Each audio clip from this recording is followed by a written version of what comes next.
Except humans didn't create the android this time, I guess. Or not the android, the machine life forms, I guess. Alright, what were we doing? Hey, we were talking to you, right?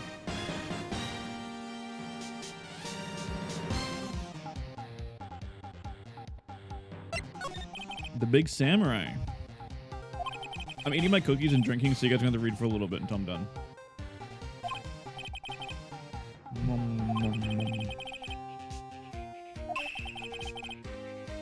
Oh my god, that was the thing that... That's the monster, isn't it?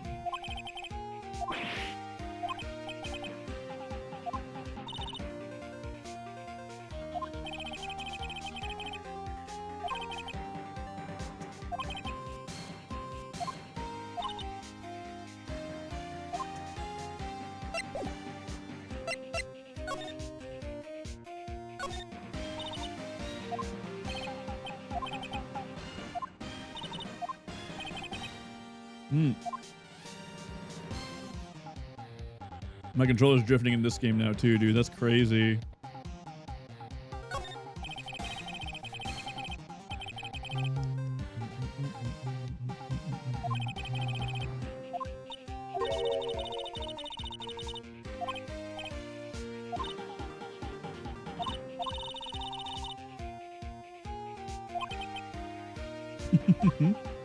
What's wrong with it?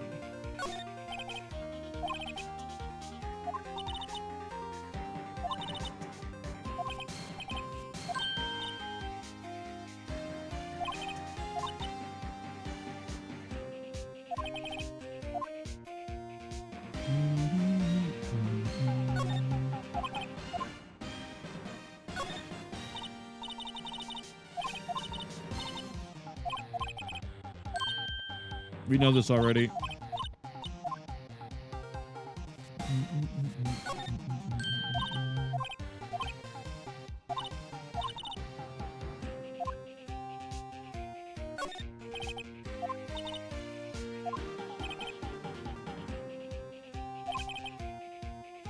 Yeah, world famous for sign.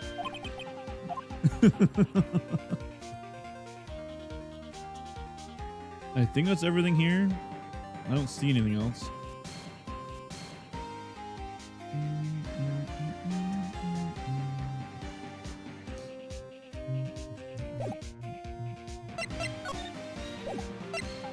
Can we give you anything? You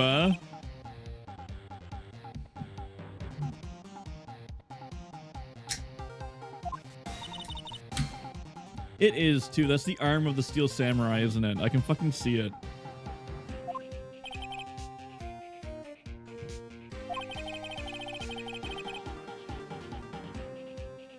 No calzones today. What about calzones? Don't fucking get her going. Don't get her going.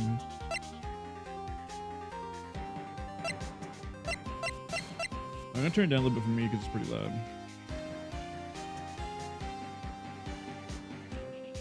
I cranked the volume up really high when I was fighting Titan. Okay, I think we're done here. Cube? No, you, What did your sister say?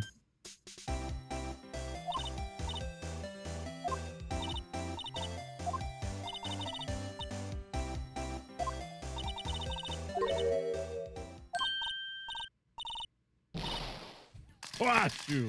All right. Wait.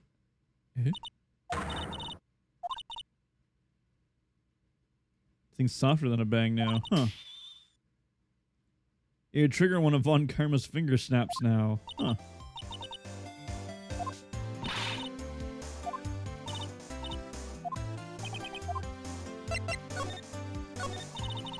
What happened?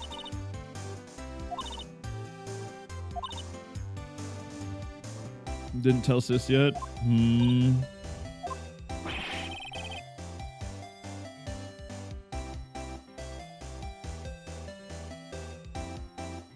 Alright, any emails for me? Oh, I need that up, don't I? Boop.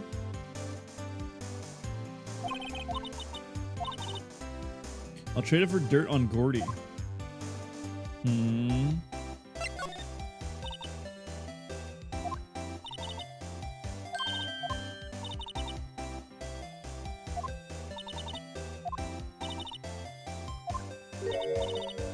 A UFO?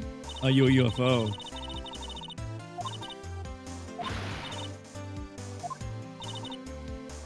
Did Lotta tell us anything true in the fucking... in court? Everything she said was an absolute lie?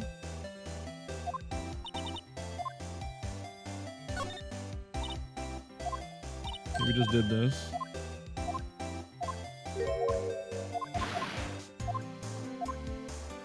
Why doesn't that check off then? Do we have any information on Gordy? Not yet.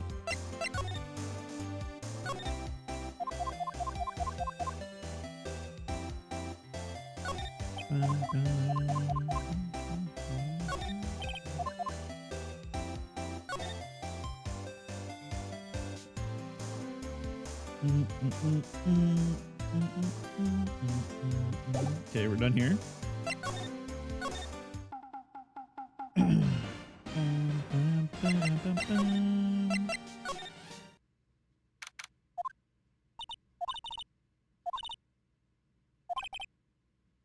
With a murder on the lake.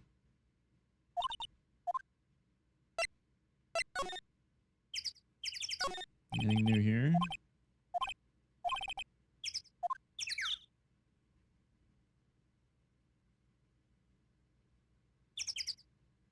There's nothing in the boat rentals place.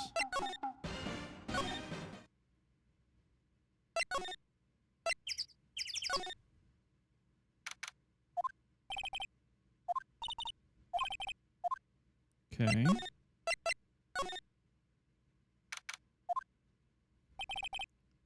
Hey, gumshoe. Again.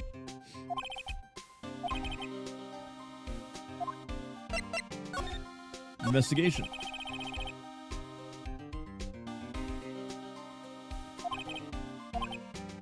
We have another meeting coming up. We're supposed to talk about Edgeworth's motive. See, Mr. Edgeworth's father had died in the DL6 incident, and then the guy who got the lone suspect declared innocent was the victim in this case, Robert Hammond. Do we know that name? They're saying that's why Mr. Edgeworth shot him. Edgeworth never talks about his past. I bet he'll drag that out and hit him in court tomorrow too. Wow, I already can't read, dude. Shit. Gordy. No, I don't personally know him. Well, we're looking for it. Are you out of your minds? You got time to go wild monster running? What are we doing a little questioning for me then? Oh. Detective Gumshoe is scaring me, Nick. I told Detective Gumshoe about the deal with Lotta. Sorry. It's my bad.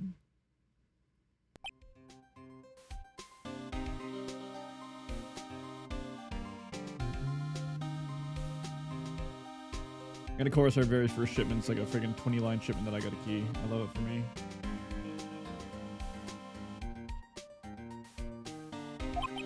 I see. Sorry for shouting at you. Okay, I, Detective Gumshoe, will aid you in your search for Gordy. Nice. I'll loan you one of our newest secret weapons for finding evidence. You can take whichever one you like. What, is this a fucking choose your starter Pokemon? These are our best and brightest. Introducing the secret weapon number 1, Missile. He's a canine police dog. Missile. Oh, I want him.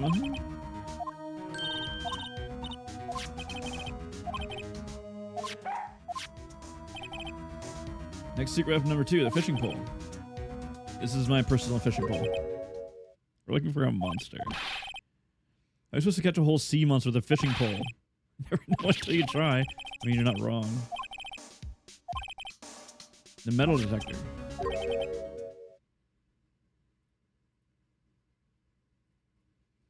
Ba-da-bum, ba-da-bum, ba-da-ba-dum, ba-da-ba-da-ba-dum, ba-da-bum.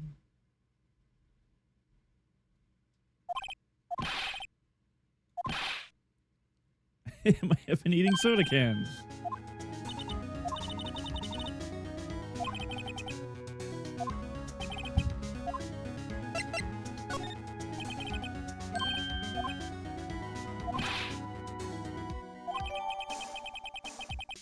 I feel like that's the right choice, right?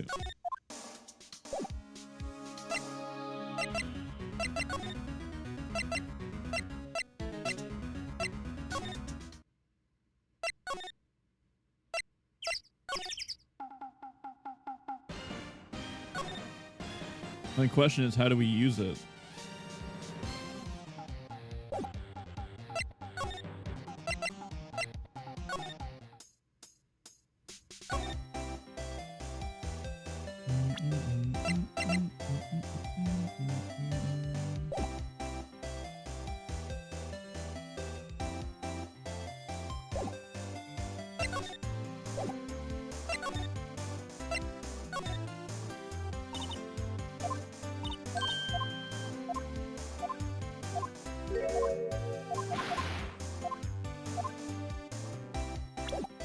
Yep.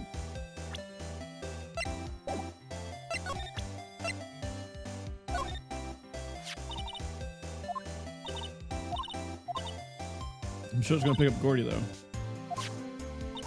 Wait, do we actually need the fishing rod? Are you fucking kidding me?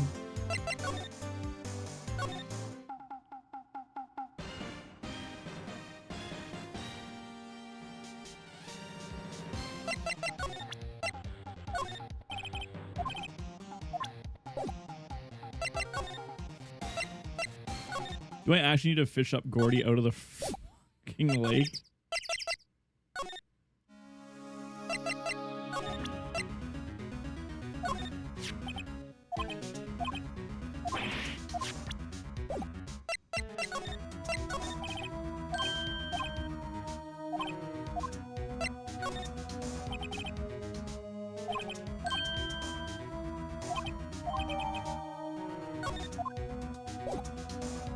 This is the strangest... Okay.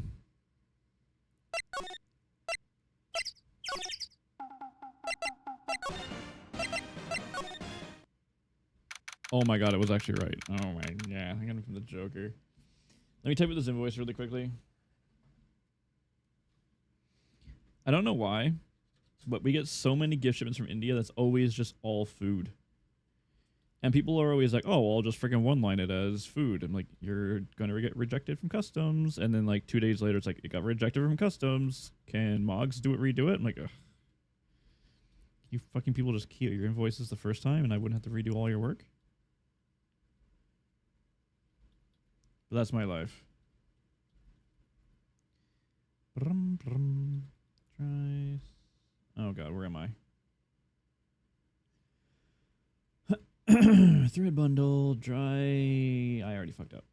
Nice. Dry. Here's raw packet. So how's everyone's day?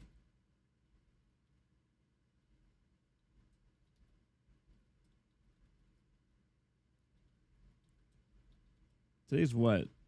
Wednesday? Tuesday? Plastic. Tray. Let's try. I've been playing a lot of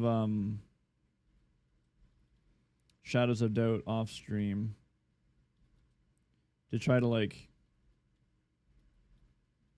figure out the systems so I'm like better at it on stream. But I spent all morning this morning on a case where I could not come up with a single lead. And it was the most frustrating thing.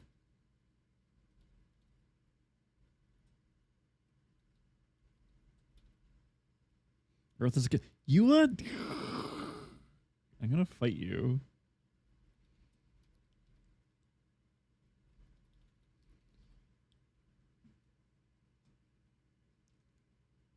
I'm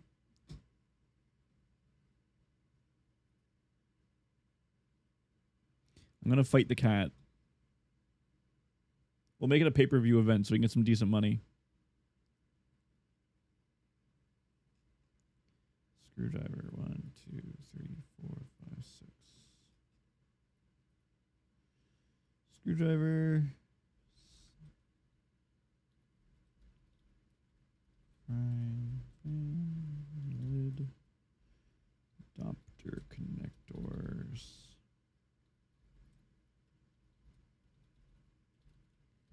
Oh my god, can I spell bottle, please? Calling the police on animal abuse? On Yua? Because she's gonna beat me up? So you're gonna call the police ahead of time?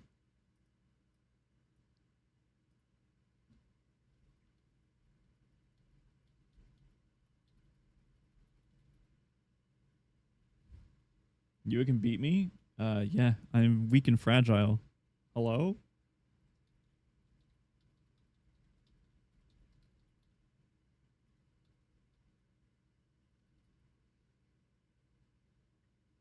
I feel like Yua could probably beat up most people.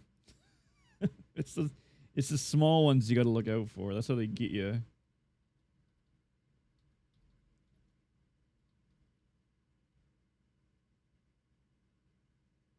Okay. I think that's everything. Get my keyboard out of the way.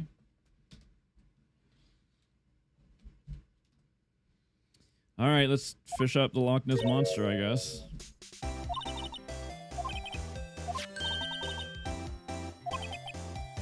She's serious.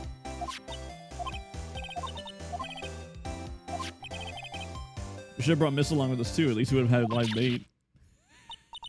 Nick, how could you? I'm kidding. Some jokes are better left untold. Oof, she hit me.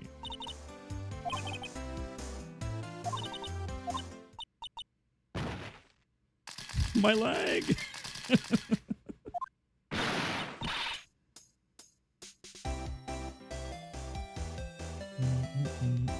Is innocent. Mm-hmm.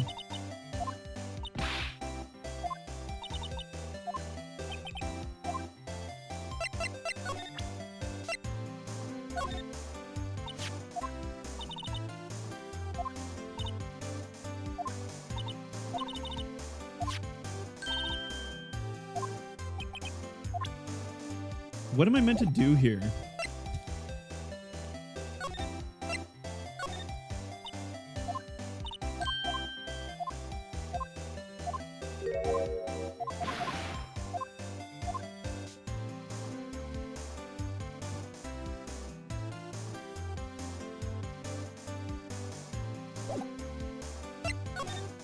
Do I get the dog? I thought, like, I don't understand.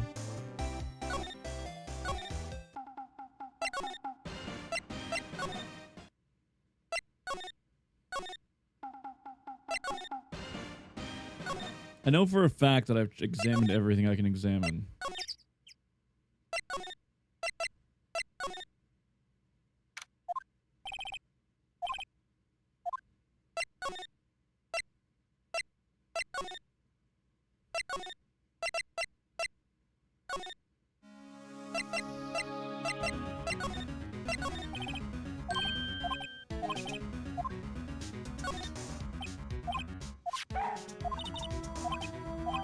Ooh boy.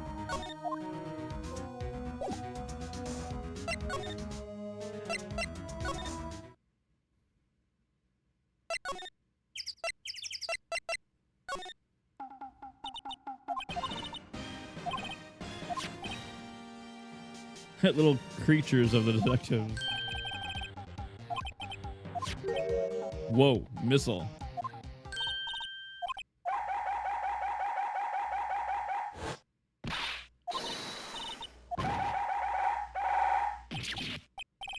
Missile killed butts.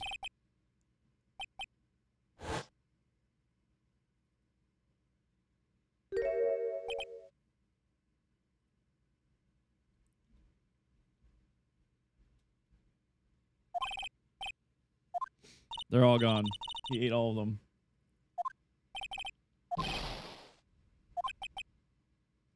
It's going to have to this time.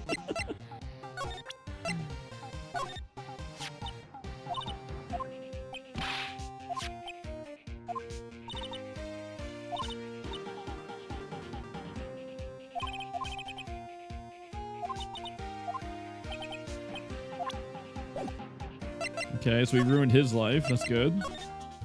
That's a bonus.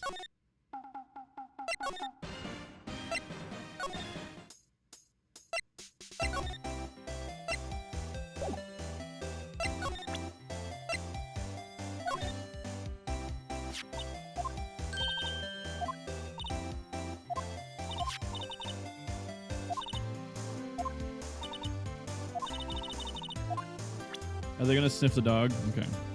I don't understand what I'm doing. Give you some luck? I don't have any to give. Go talk to the cat.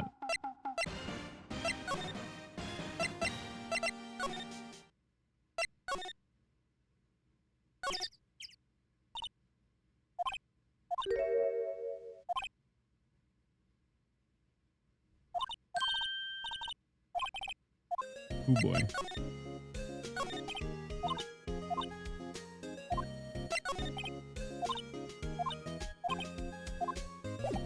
I go like, all right, game. What do I have to do? What are my hints? The game's like, I don't know. I was in jail all day. I'm like, ugh. God damn it.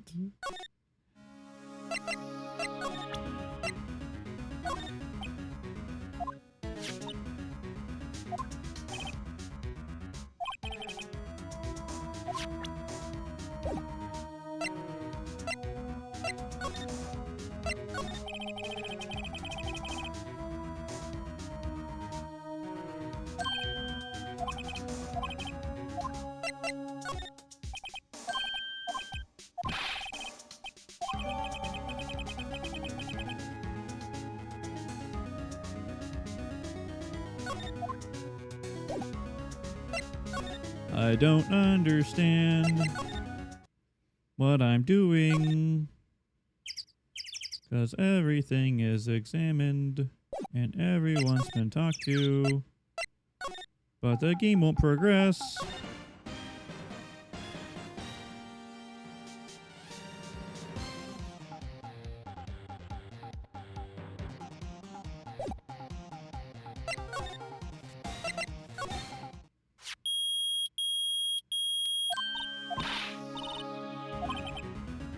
Sure, it's loud enough about it. Is there any bullet shell? Bullet casing?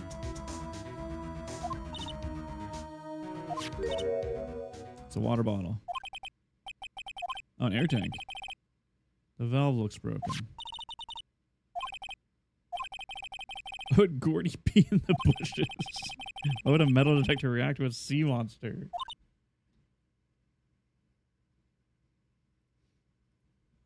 We're gonna make her cry. There's something wrapped around this air tank. Looks like a string of flags. An empty air tank. The valve is open, and a banner of flags is wrapped around it. Okay, well, that must belong to you.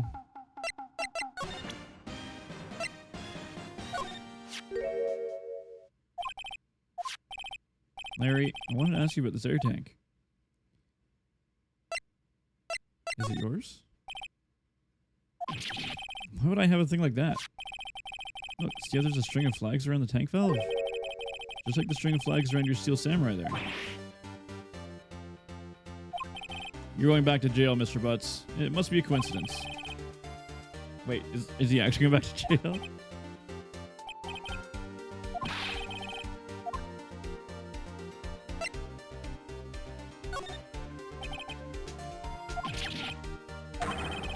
How could I go diving in the lake? Wait.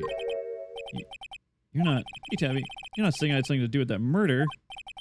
No, totally not. Harry, Nick is your lawyer. Oh, Larry, she's right.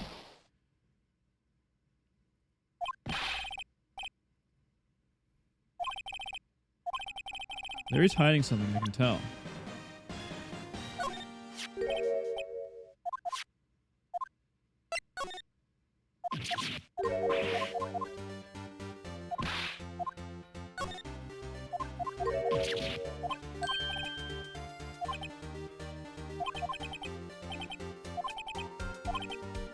See, the compressor was always using the fritz, so I tried using the air tank to inflate it just once, and it didn't go so well. It didn't go so well. Yeah. Be a little more specific. Come on, look, it's embarrassing, so I really don't want to talk about it.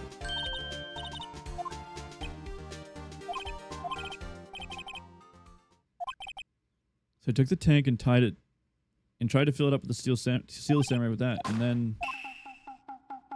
Oh my god, I'm actually fucking right. Oh my god, no. The valve bust open made this incredible noise. And the tank took off like a rocket.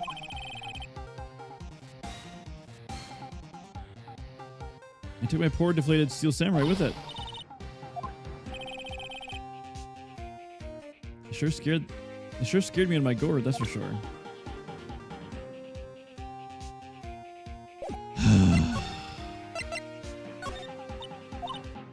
So the tank and the steel samurai you were trying to fill up flew away. What happened next? Well, that'll happen to the 20th or so.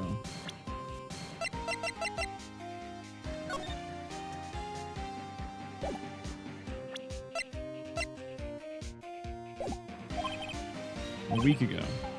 As far as I could see, the tank went flying out into the lake.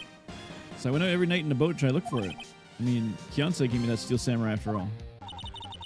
And when did you find it? Just the night before last. I flew way out there. It took me 4 whole days to find it. The night before last was the night of the murder. Sorry for not telling you, Nick. I hate everyone in this game. Actually, I was here on the night of the murder. Oh my sweet fucking god. Can anyone tell me the truth, please?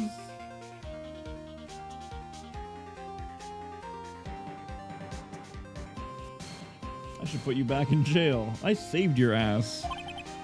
You see, I went home before midnight.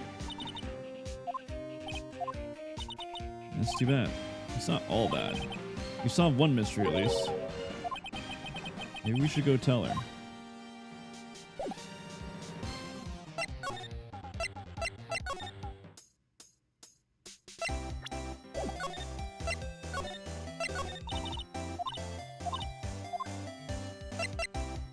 Gordy doesn't exist.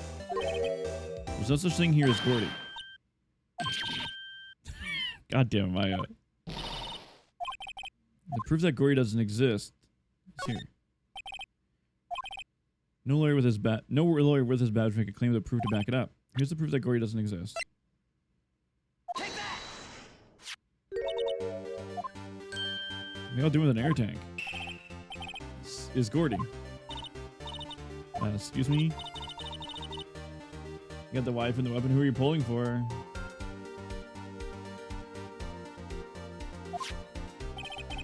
There's a stand near here, a hot dog stand. There's a giant inflatable samurai doll there. About a week ago, an idiot who happens to be a friend of mine tried to fill it.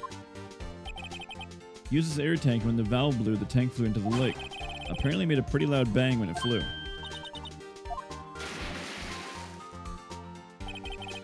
The tank, along with the still deflated samurai, flew into the lake. Father, I see.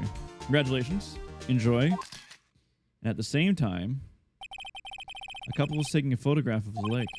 This photo.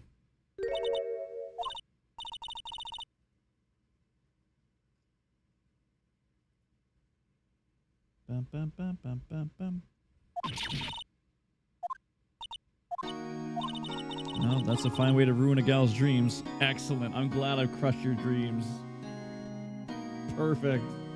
Fuck you. Sorry, Lotta. I gave your info like I promised.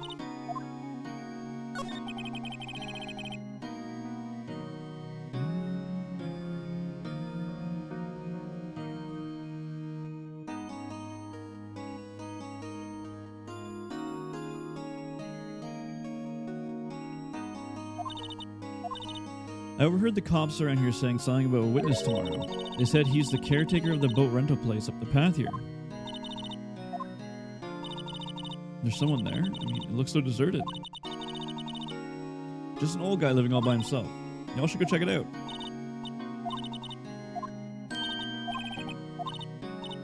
The night of the murder. My camera clicked twice, you know. So you have another photo? Well, yeah, but there's nothing in it at all, just the lake. I figured it wouldn't be much use as evidence, so I kept it to myself. You people are fucking... God damn it.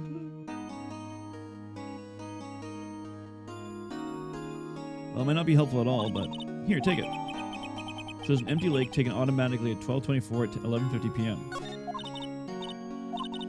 I need to pack up and leave. Poor Lotta. Fucker. Oh, Larry's fault. Legend still lives on, I guess. Yeah, Legend of Larry. Familiar to all who know him for any length of time. When something smells, it's usually the butts. Guess someone should whip that butt into shape. Get the fuck out of here. This sucks. You people are all idiots.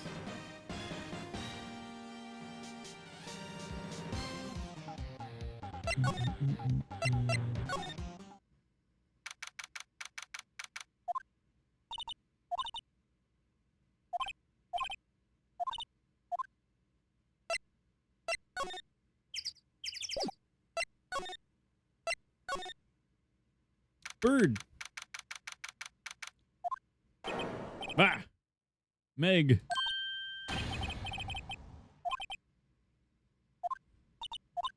Nick, you handle this. I think I'm gonna leave something to you, Maya.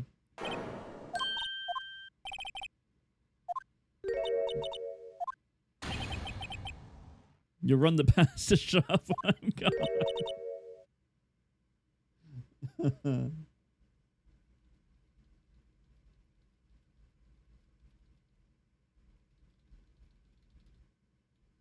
Poor Maya. Glad to hear it. You make your old man proud. When you kids left the house, I didn't know what to think. How am I supposed to keep this place running like an old man like me? Polly, the kids are home. Hello, hello.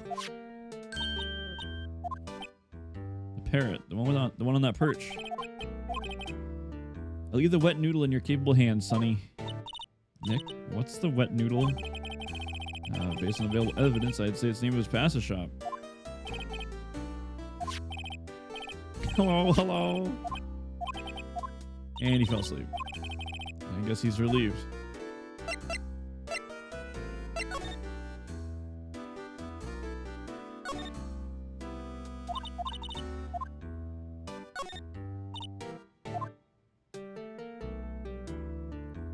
Bum, ba-dum, bum, bum.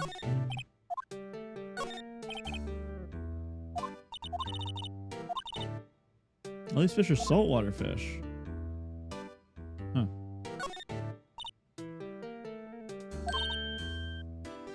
You think Pass was supposed to be a noodle shop? Yeah. What, talk about murderers?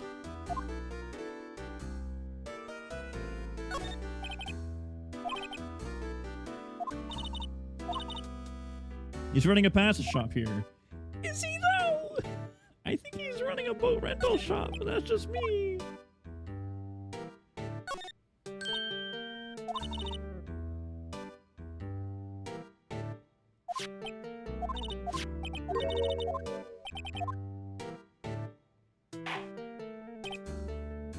You gotta call her by a name first. Polly, how you been? Hello, hello. Neat, so the parent's name is Polly. That's a word. The erstwhile companion of a boat shop caretaker answers to the name Polly. Too bad all she can say is hello. Oh, Polly can say lots of things. You just need to know the secret words.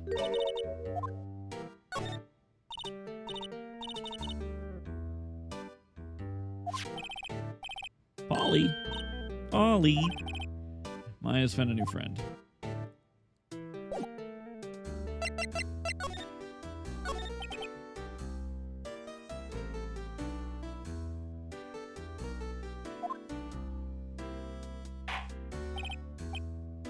Pasta shop? Yep. To think the wet noodle will live on when I'm gone. My father started it, you know. Makes you two the third generation. Meg, tomorrow we'll start with the secrets of dough tossing. You too, Keith. Yes? You'll be the best pasta wrangler the West has ever seen. Pasta wrangler? The West? Isn't pasta from Italy? Meg!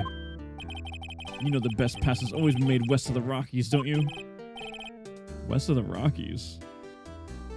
Where does this game take place? I thought we were in Japan.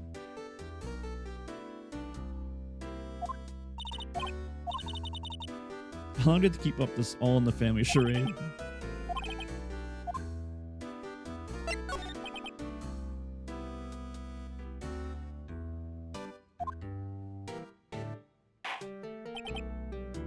This is a boat rental shop, right? What are you talking about? This here's the Palace of Pasta, the wet noodle.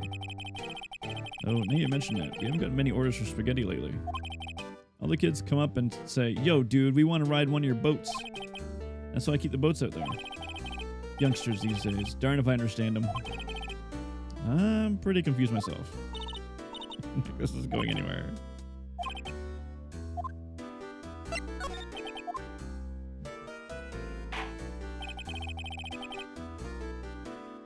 I wish I could fall asleep that fast.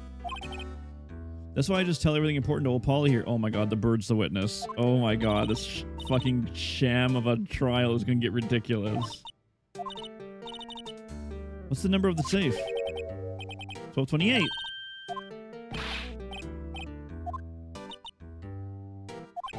And a criminal mind. Don't get me involved in your little heist schemes. Although I am curious.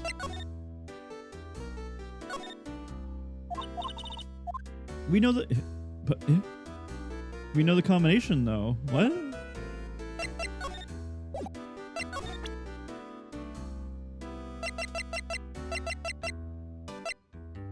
Bam, bam.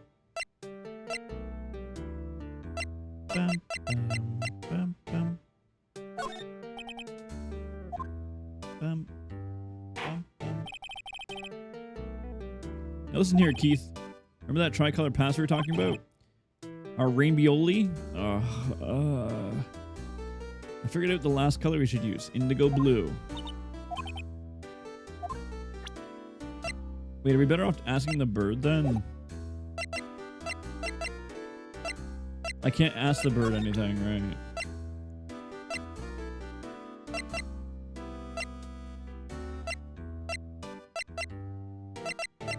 I'm just gonna go through the list, I guess.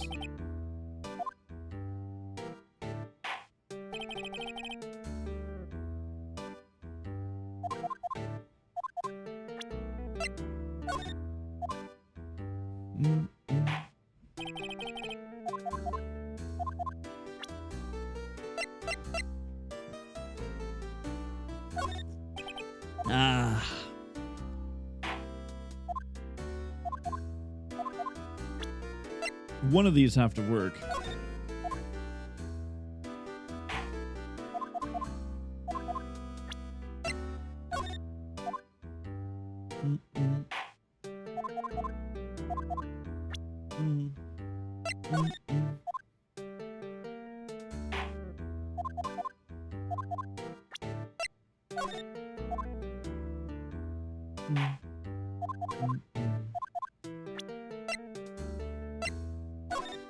Or not, I guess.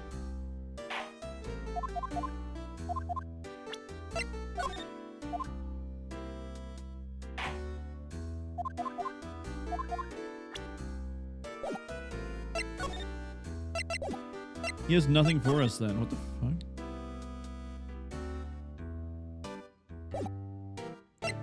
What? But he has my... I need to talk to him. He has our information, right? But I presented and talked to everything. There's nothing in here I can examine.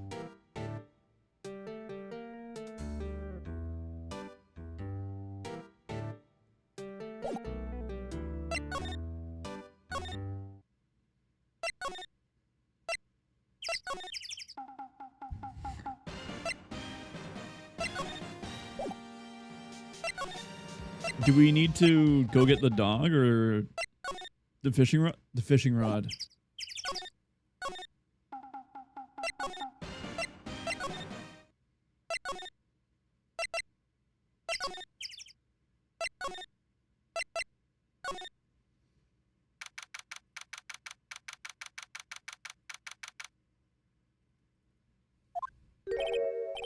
Detective Gumshoe's in here.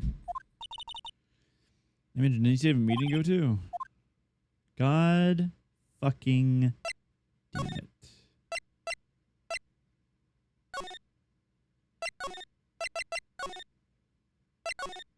Bro.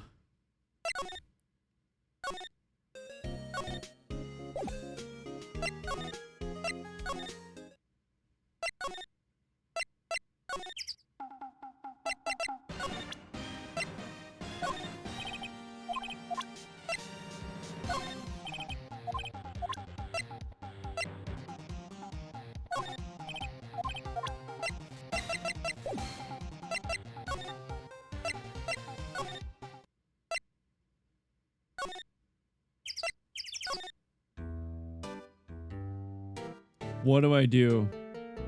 I have no fucking idea. Hold on. Does that work?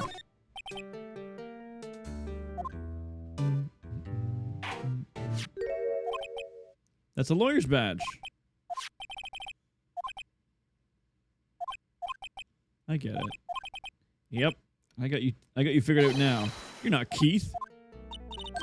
How's our chance to clear things up? Sir? No, I'm not Keith. And I'm not Meg. We're here investigating a murder that took place on this lake the other night. Huh, a lawyer, huh? Alright, I'll help. But on one condition. When this case is over and done, you'll run the wet noodle. Okay, we promise. Hey, anything to get this case solved. Also, who wouldn't want to eat Phoenix noodles?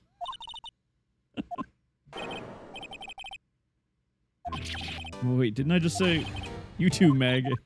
God damn it. And what was it you wanted to know? Speak up, Polly.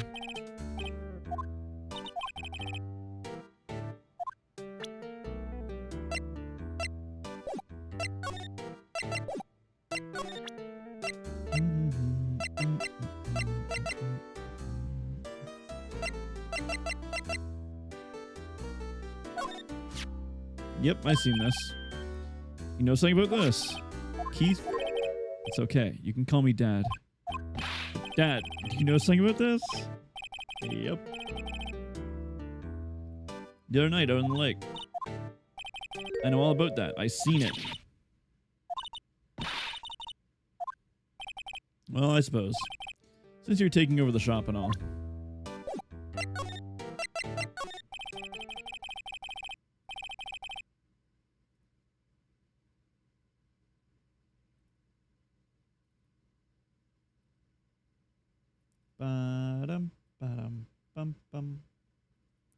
I forget the time, but it was pretty dark outside. Probably night. Yep. It was midnight after. Was that okay? Then I heard this bang, so I looked outside. Then I heard another one. Bang.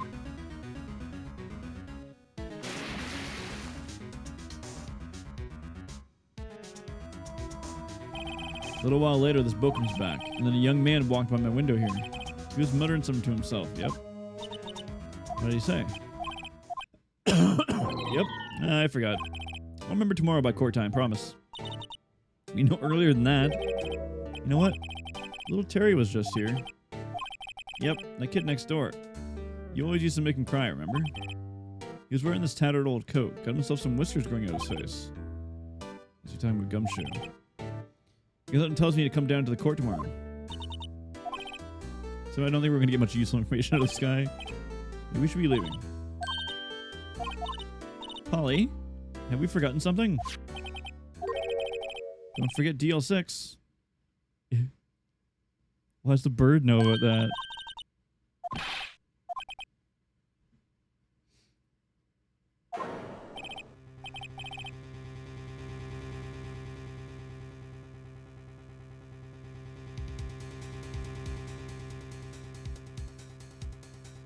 The bird can read our minds, apparently.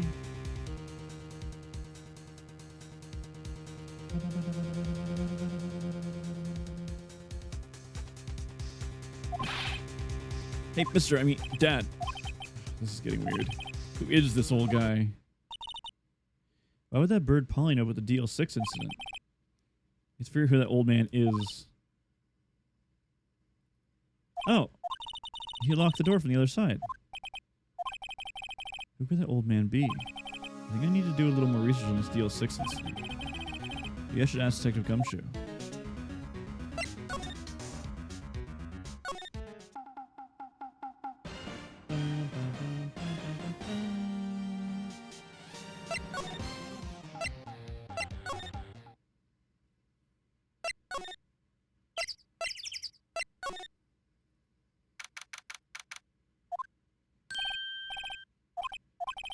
You don't look so happy. Well, what's wrong this time? Actually, I wanted to ask you something.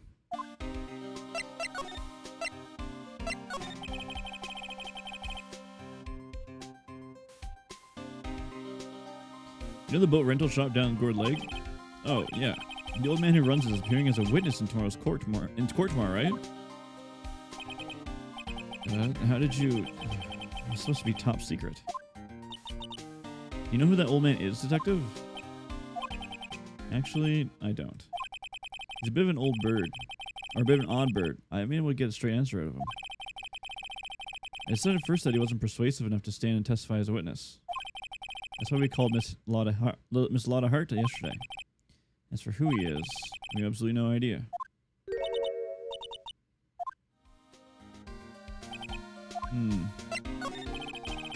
Detective Gumshoe, please help us. We need to know about the DL6 incident. That was when Edward's father died. I can't help but think that has something to do with this current case. For the truth, I don't know much about the DL6 incident either. Mr. Edgeworth forbade us from reading the file, so I'm afraid I can't show them to you. However, if you can convince me somehow that the DL6 incident is related to this case, well, I guess I'd consider opening the file up.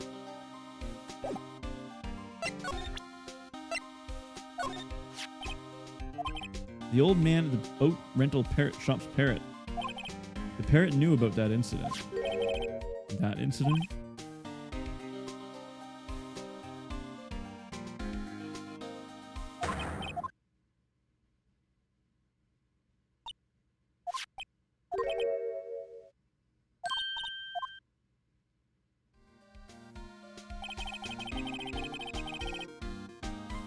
I'm pretty sure the old man must have taught her that word.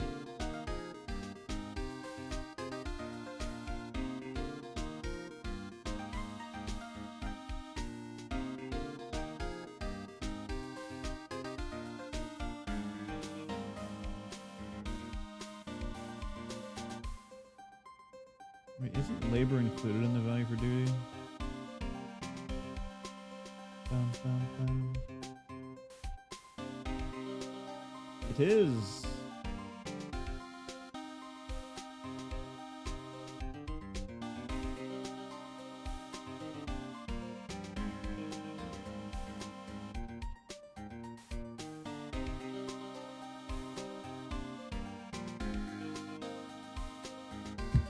Pretty sure the old man started the word. What if that old man was connected to DL6? I get ya. Sounds like you need the information on the DL6 incident. Through here's the station record room. I'll give you special permission to go in and find what you need.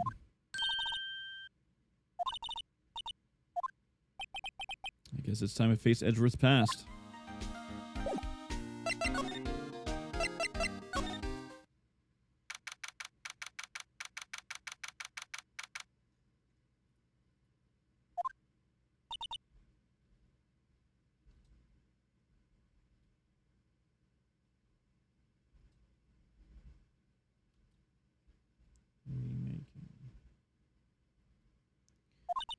It's amazingly dusty.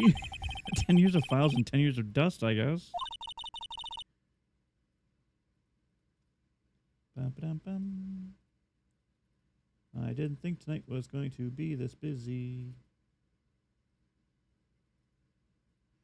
Let's find that DL6 stuff and quick. 15 years ago, both me and Edgeworth were 9 years old. You're almost through with the 4th grade when you suddenly transferred. It's a DL6?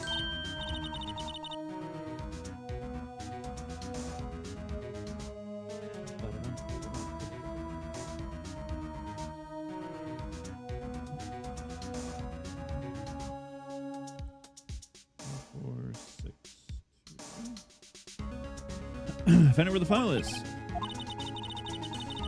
Just let me know what you want to know about the DL6 incident. I'll go get the right file. I imagine we want all the information, so...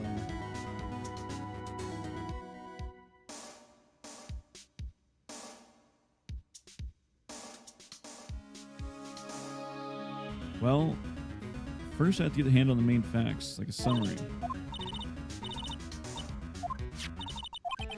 December 28th, 2001. So in 2 days, the case is closed. The incident took place in the elevator of the district courthouse. Looks like it. There was a large earthquake at 2 p.m. on that day. Part of the court building collapsed and all the lights went out.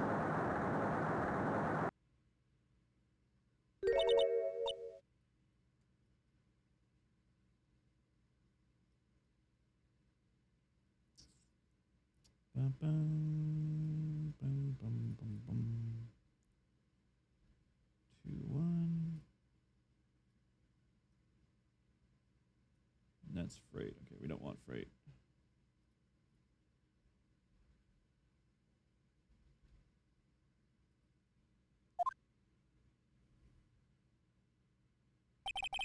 At the time, 3 people were trapped in the elevator. It took 5 hours for them to be rescued.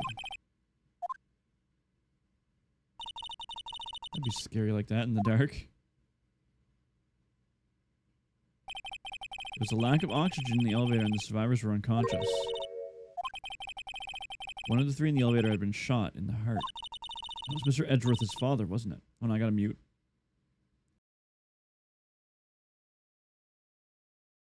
Ugh. He said that his father was shot before his very eyes. So Miles Edgeworth was one of the other passengers in the elevator.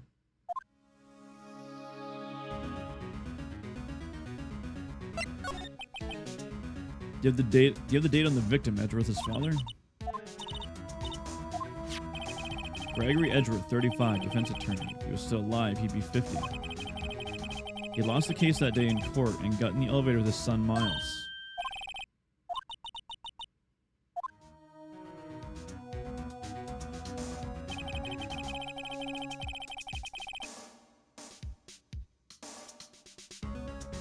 From the angle of the bullet and the other evidence, it could not have been suicide. The murder weapon, a pistol, was found in the elevator. The pistol had been fired 2 times. I think I heard that before. Huh, it sounds just like this current case. What's going on here? Got any date on the suspect?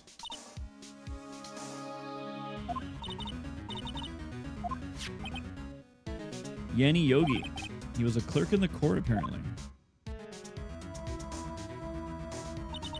He must have been the 3rd person in the elevator. Well, then he'd have to have done it.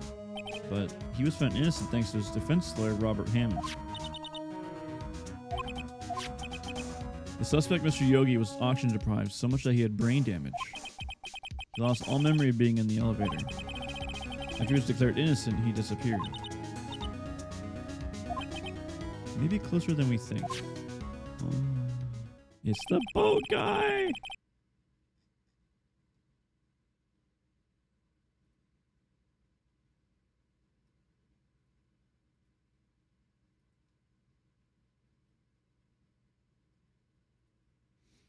I guess I know generally what happened in DL6 now. I still don't know what the whole impact... still don't know sort of impact the whole thing had on Edgeworth. We're gonna take the whole file? There's too much. We'll never get it out. You're right. How about we just take what we need?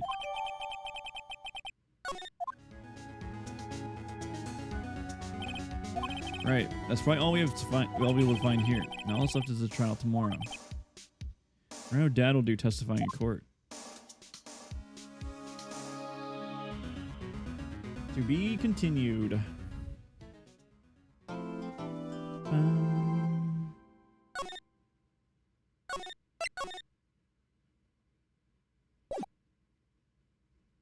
Wait, this is the last day then? So the trial's done today.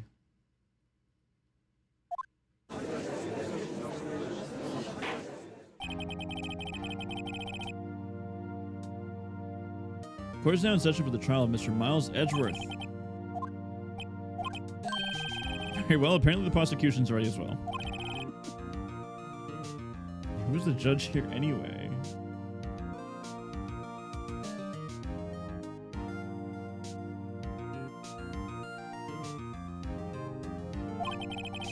Mr. Von Comrade, your opening statement.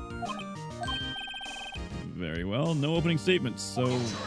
Objection! Not so fast, Judge. I was taking a meaningful pause before speaking. Right, of course. A prediction. Today's trial will end 3 minutes from now. God, I hope so. That'd be really easy.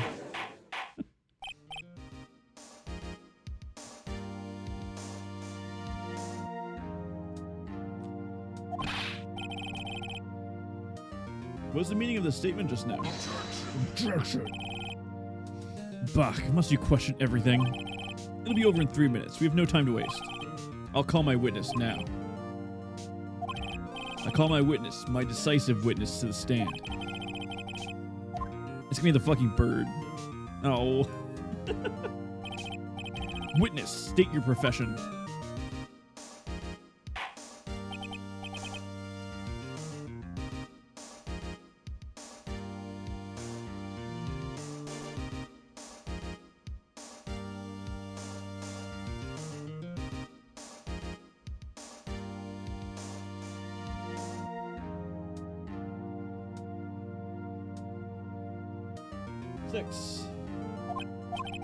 I'm the proprietor of the restaurant, The Wet Noodle at Gourd Lake.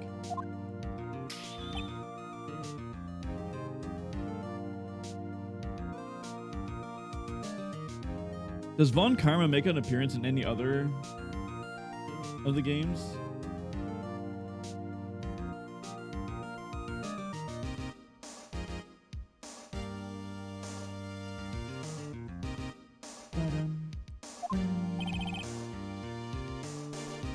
And I also rent boats.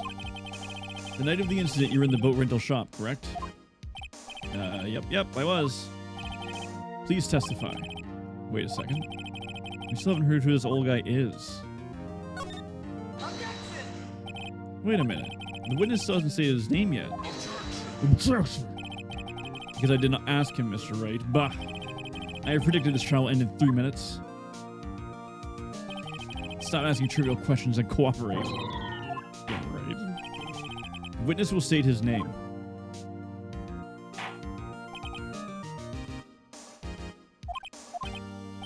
Well, I'm not really sure. Yep. What do you mean? My, memory. Your Honor, the witness does not remember anything beyond the last several years. Ergo, he cannot recall his own name. He can't recall, you say? Yes, but the incident in question took place 3 days ago. He can testify. Let's hear his testimony then, shall we? Witness.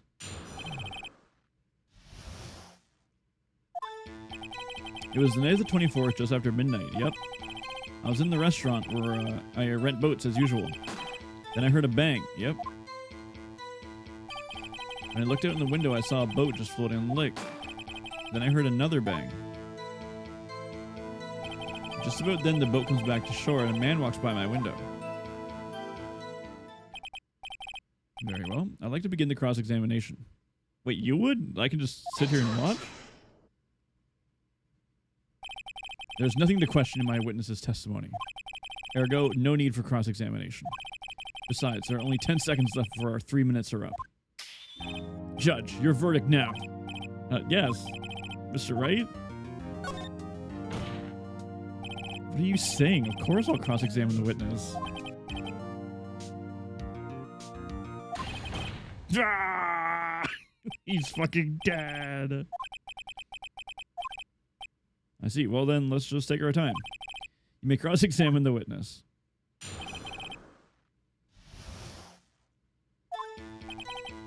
It was the night of the 24th, just after midnight. I was in the restaurant where I rent boats as usual. Then I heard a bang. I looked at the window and I saw a boat just floating on the lake. Then I heard another bang.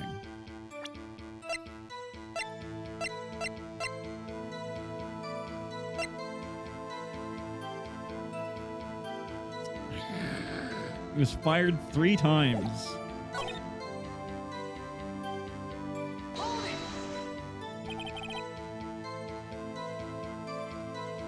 By your window. Yep, my window, right outside the window of my little shack. And could you see the man's face? The fog was pretty darn thick, but he was right there in front of me. I saw him. That's a rather important detail. Please add it to your testimony. I have a bad feeling about this.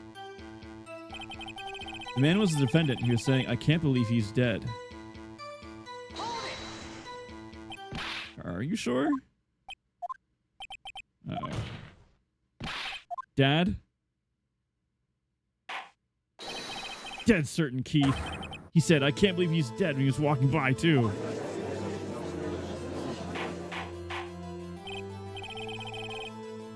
Witness, are you sure that the person you saw was Miles Edgeworth? It was him, that Edgeworth boy.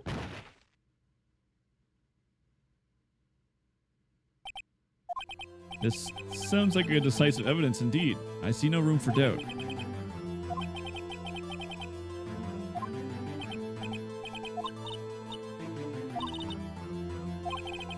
Better act quick or this trial's gonna be over.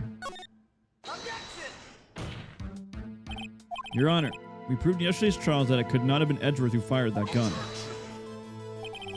Mr. Wright, are you referring to the fingerprints from Mr. Edgeworth's right hand found on the gun? And the photo showing the man firing with his left? This is easily explainable. He could have wiped his prints after he fired. You're ignoring the truth of the matter here. Everything in this witness testimony is true.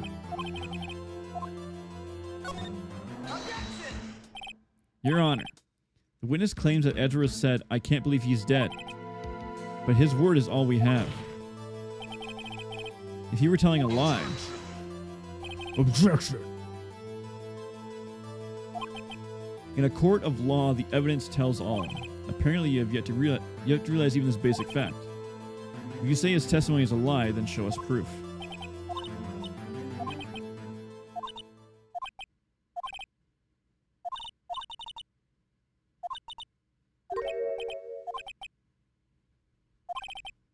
"15 minutes isn't bad. It must be a new record."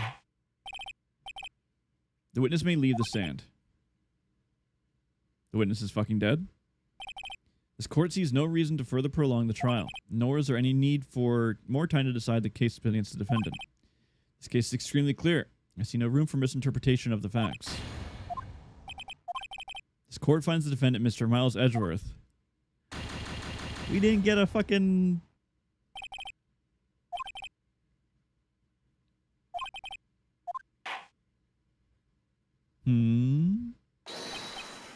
Wait.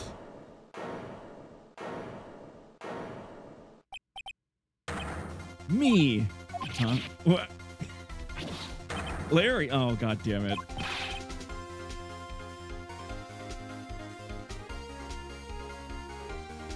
What are you doing here? Listen, you gotta listen to me. I was there in the park the night of the murder. I wasn't sure about it until yesterday, but today I remembered it. Remember what? The gunshot. I heard it too.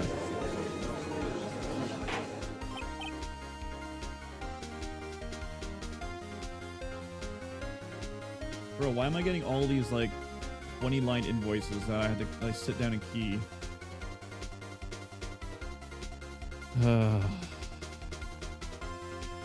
And yet before stream it was all just one-line shit, so I was like, oh, today's gonna be fine. Objection! What is the meaning of this? The verdict has been decided. I call for an adjournment? Adjournment? One moment, Mr. Von Karma. You say you heard a gunshot. Yeah, I did. A gunshot. That night. I was sitting here in the audience listening to the testimony. Then I realized something he said was different from what I remembered. Anyhow, I can't just sit here and let you call Edgy a murderer. It's not right. I'll testify. Let me testify.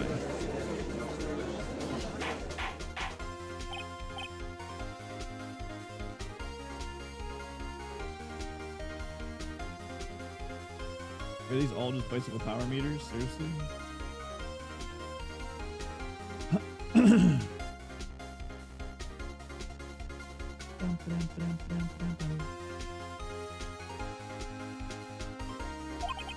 Well, this is the first time this has happened like this in my courtroom.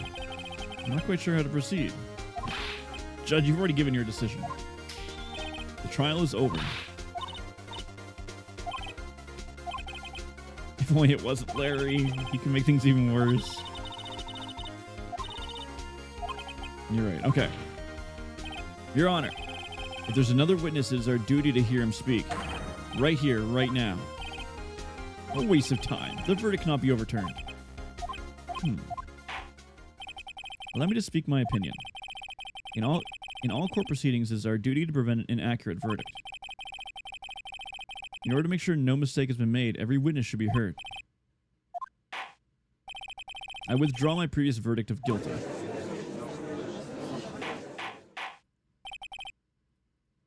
Mr. Von Karma, I order you to call this new witness to testify. Now. Jeez. All right, Judge.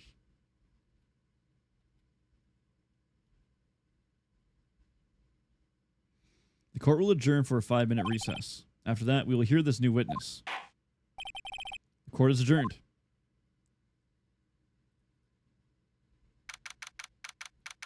God damn it, Larry.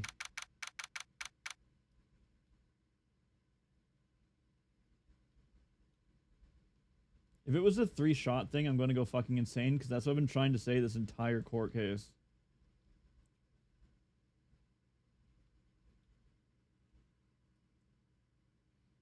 Germany, Germany, Germany, Germany, Germany. Okay.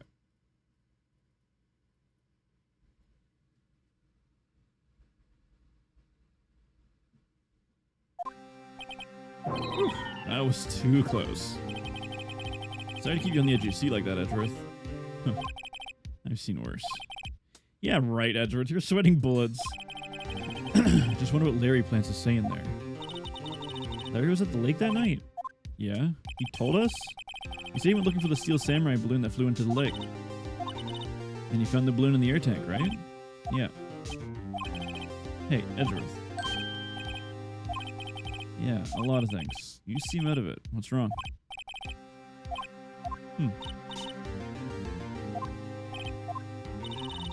Why are your fingerprints on the murder weapon? Oh.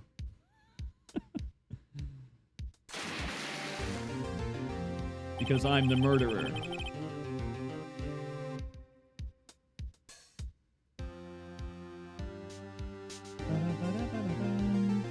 When he fell into the lake, I went into a daze. I couldn't understand what had happened, and I couldn't think straight. Then I saw the pistol lying on the floor of the boat in front of me. I picked it up without thinking. I didn't have a reason, really.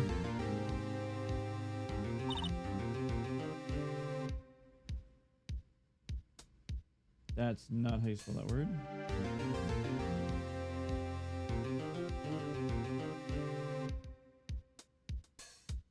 Ba-da-ba-da-ba-da-ba. 1, 2, 3.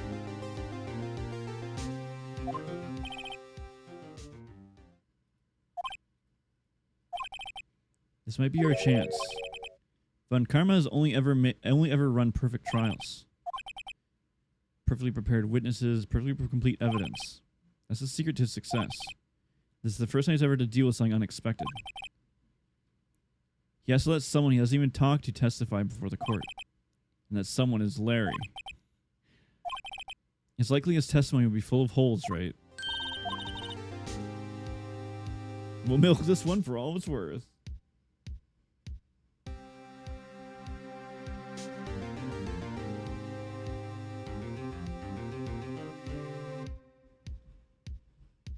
Ba-da-ba-da-ba-da-bum.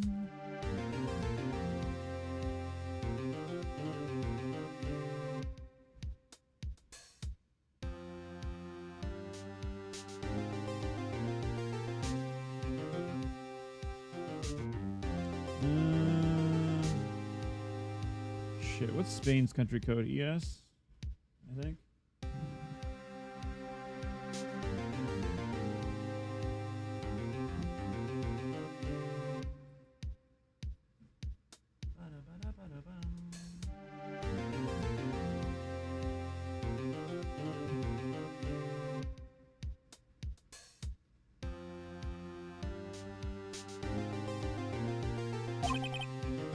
It was 15 minutes. 15. Everything's on Larry now. Hey, King. I don't know song lyrics. That doesn't help me.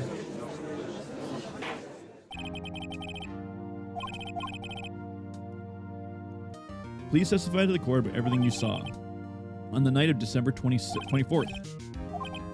Please, Larry, don't mess this one up. I hate to admit it, but you're our last chance. But I'm kind of in time to prep his witness. I just hope Edgeworth is right with this being our big break.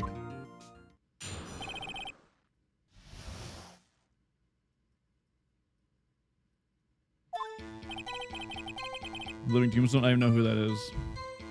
That night, I was out in the boat in the lake. I was looking for something and I found it. So I quietly slipped the boat back into the shop rental dock. Rental dock? And just as I was thinking about going home, I heard this bang. I looked out over the lake, but I didn't see a boat. So after I heard that single gunshot, I went home. That was unusually vague testimony even for this court. In any case, Mr. Wright, you may begin your cross-examination. Yes, Your Honor. It's Larry. I have no idea what he's going to say if I press him. I'm a little scared. We've come this far. There's no way to go forward, Nick.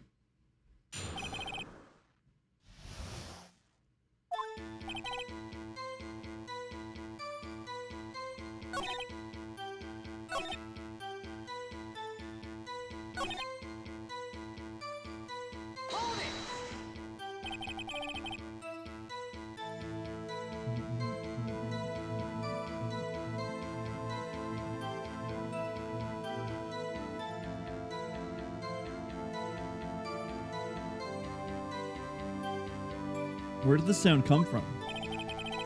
Yeah, well, I wasn't too sure about that. I looked around, you know? Yeah, I looked. I looked out over the lake, but I didn't see a boat.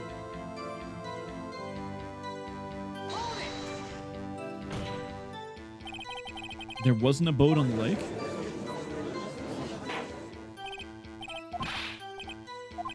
Whoa, whoa. Everyone just calm down, okay? I mean, it was really foggy that night. I'm not sure whether there was a boat out there or not.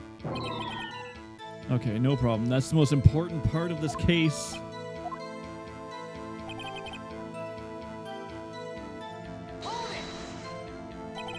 So you only heard one bang, correct? Yeah. Well, Nick, it was a pretty wishy-washy testimony, wasn't it? I guess let's just start working on contradictions.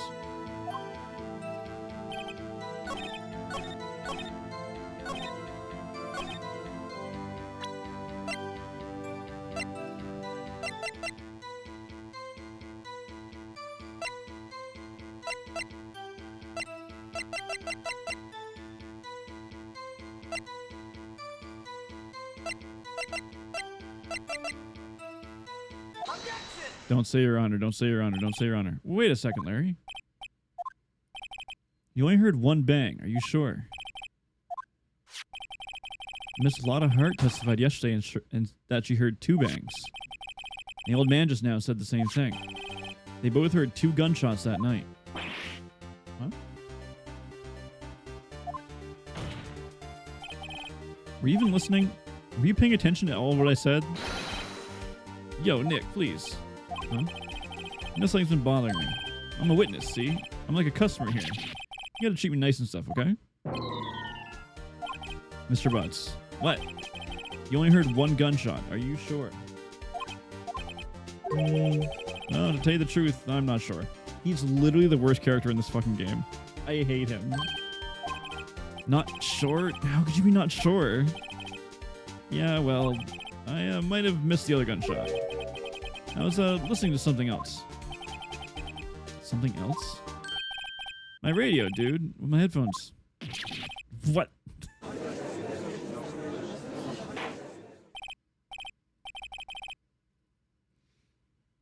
Stop that booing. Sir Butts. You're listening to the radio with your headphones. Yeah, so what? That a crime? I listen to my radio. Everyone listens to the radio. What's the big deal? Mr. Von Karma, your opinion? A waste of time. I do not accept this witness nor his shoddy testimony. Well, Mr. Wright, should he continue the testimony? Your Honor, please allow the witness to continue his testimony. Nothing's more pitiful than a lawyer who doesn't know when he's lost. Please give your testimony and be sure to include the details like your radio. Right, leave it to me. I wouldn't if there was any other way out of this, believe me.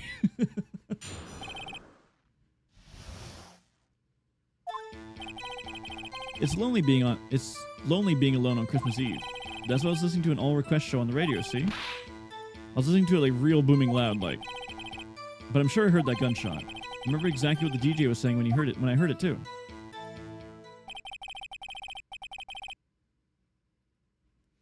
You were listening to your radio at a high volume. Yeah, what's the big problem? Can't a man listen to his radio in peace? This is a free country? I truly believe Larry has no idea what the problem is here. What he heard was probably nothing more than a drum beat from the radio. Sure enough, it's difficult to believe his testimony.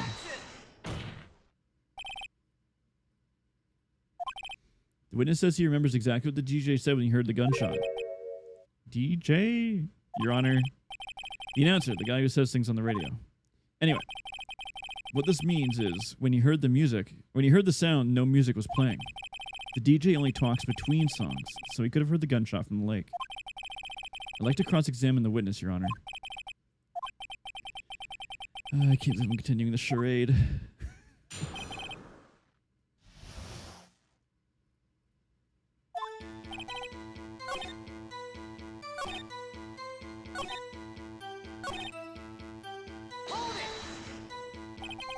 What did she say?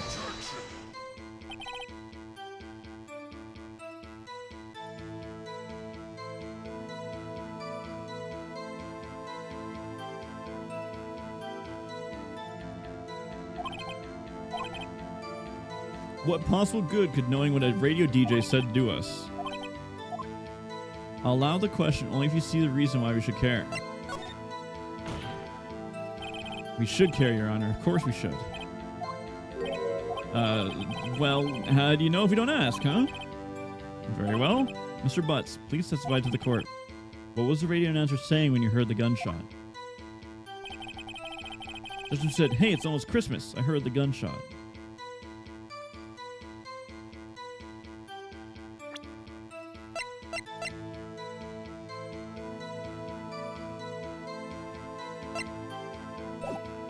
I think that's where I want to be.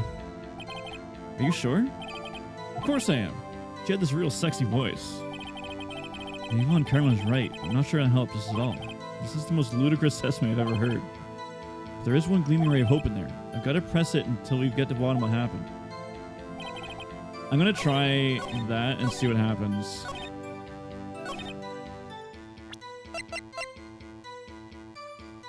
Because that time is important. Don't say Your Honor. Yes, Larry. Are you absolutely sure you're saying is correct?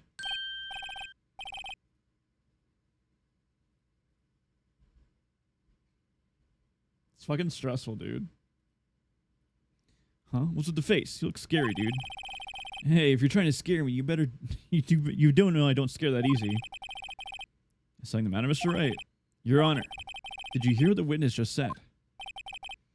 The DJ said, hey, it's almost Christmas, when he heard the gunshot. Indeed, and almost Christmas means it wasn't Christmas. You do realize what this means. When he heard the gunshot, it was still Christmas Eve. That would seem to be the case, yes? But he should have heard the gunshot after midnight. This photograph is irrefutable proof of this fact. Let's see what time the photo was taken on the gun. Let's see what time was on the photo taken when the gun triggered Miss Hart's camera. 12:25:15. 15 minutes after midnight on Christmas Day. This is a clear contradiction, Your Honor.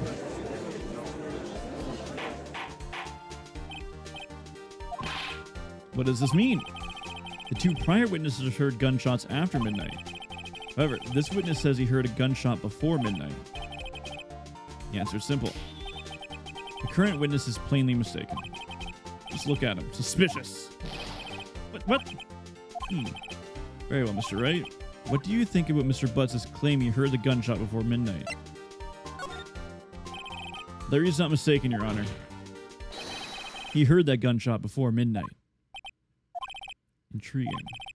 I'm assuming you have evidence for this wild claim. Show me evidence there was a gunshot before midnight.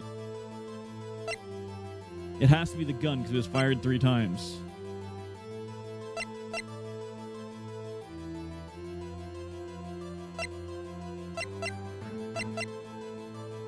I'm gonna try it. This is my evidence. The murder weapon? Something about this pistol's been bothering me, Your Honor. Yes, it's been bothering me this entire fucking case. Both of the witnesses who testified yesterday heard 2 gunshots. However, the murder weapon was fired 3 times. When then was the last shot fired? Only now I have realized the truth. The third shot was the shot Larry heard just before midnight.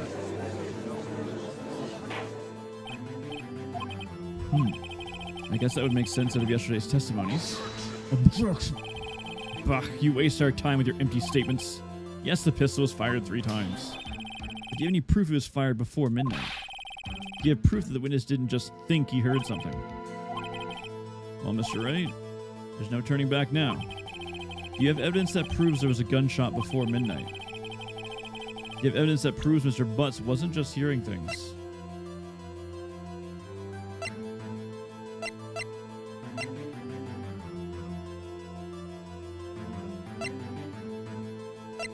Do we?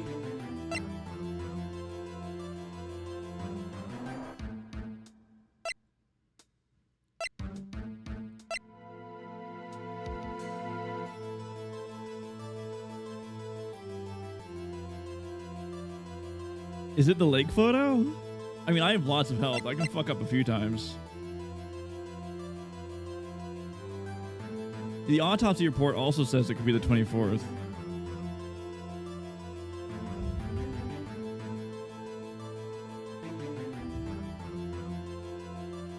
It's one of these two. It's the second lake photo or the autopsy report.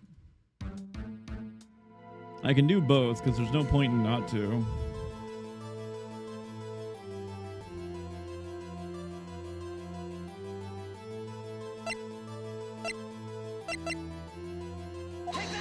Take that! Don't say, Your Honor. Look at this photograph. This was taken by a witness yesterday, Miss Lotta Hart, with her automatic camera. The timestamp on the photo reads December 24th, 11:50 p.m. Oh, yeah? But there's nothing on the lake in this picture. Your Honor, the real issue here is not why nothing is shown in the photograph. It's why this photograph exists at all. Because the gunshot would have triggered the camera. Your Honor, this photograph was taken by an automatic camera. The camera was set to go off in response to loud noises. Correct.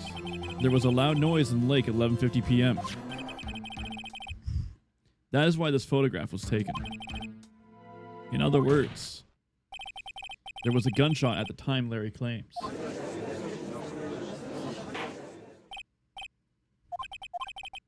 That would make sense of the evidence we've seen so far. However, this leaves me wondering exactly what did happen on the night at the lake. Hey, Jake. Exactly. If this is true, there were 2 gunshots separated by 25 minutes. One at 11:50, another at 15 minutes after midnight. Why, I ask you? Why? I better think of something quick. Wait a second. Gunshots separated by 25 minutes? No. What's wrong, Nick? I have it. Remember the case of the Steel Samurai? Yeah, of course I remember. The murderer in this case had the same idea as the murderer in that case. What do you mean? Maya, if you don't figure this out now, we'll never overturn Edgeworth's guilty verdict. I've got a hunch and I'm going to run with it. I mean, is this safe?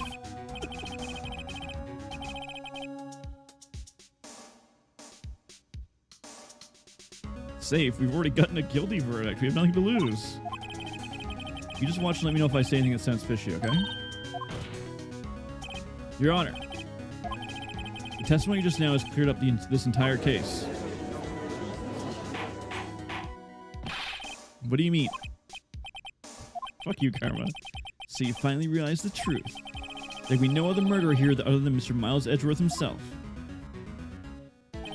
Wrong, Von Karma. The man was shot that night, but it was not Edgeworth who did the shooting. Listen, rookie. Take a deep breath and consider the facts. At the time of the murder, 1 boat was on that lake. This is shown by the witness's photograph. The defendant, Edgeworth, and the victim, Robert Hammond, were on that boat.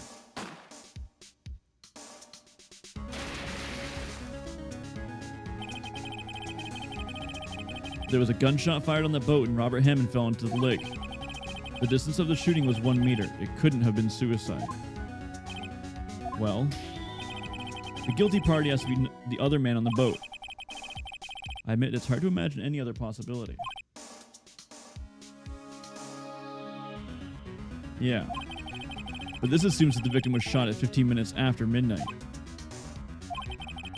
What do you mean by that, Mr. Wright? We have photographic evidence of the time of the shooting. The timestamp on the photo says 15 after midnight. But Larry heard a gunshot 25 minutes before that. Robert Hammond was killed then, 25 minutes before the shot on the lake. That's the only way Edgeworth could be incident. Mr. Wright, are you quite mad? Explain who the two men on the boat are.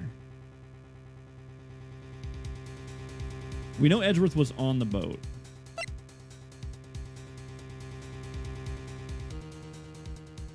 So it can't be the murderer and Hammond. It has to be one of these two. But if Hammond was already dead, then it has to be Edgeworth and the murderer, right? Right? It has to be, because Hammond's already dead.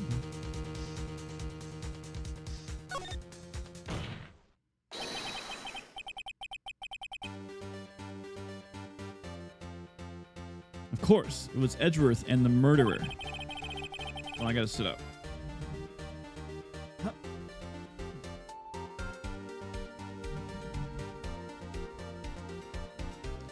After the murder killed Robert Hammond at 11:50, he assumed the guise of Mr. Hammond and met Edgeworth.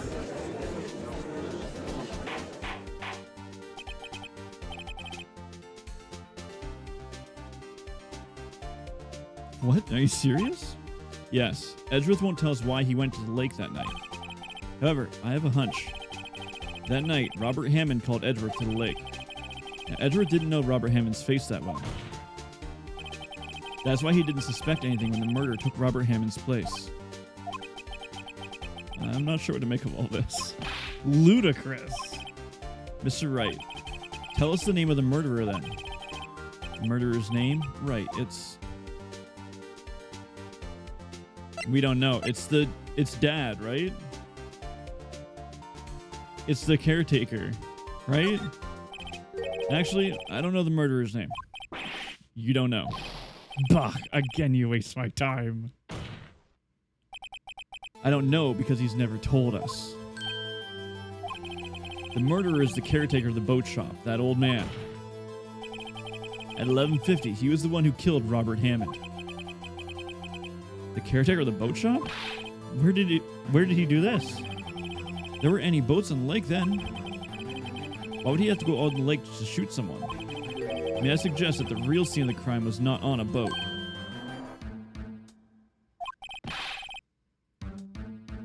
Bum, bum, bum. Well then, where did the murder take place? Show the judge where the murder really took place. Do you know where the murder took place? Show us where the murder took place. Take that! Here, of course, the boat shop where he lives. That way he could have met with the victim without anyone seeing. Objection! Do you have proof that the boat shop was the scene of the crime? Recall Larry's testimony, if you will.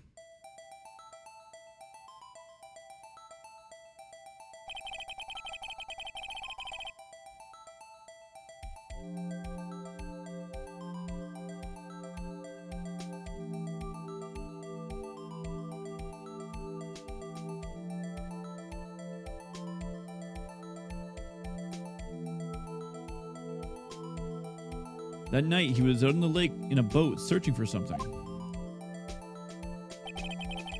He finds it and returns the boat.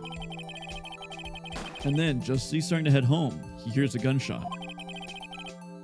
He heard a gunshot, Your Honor, even though he was wearing headphones at the time. In other words, the gunshot was very, very close by.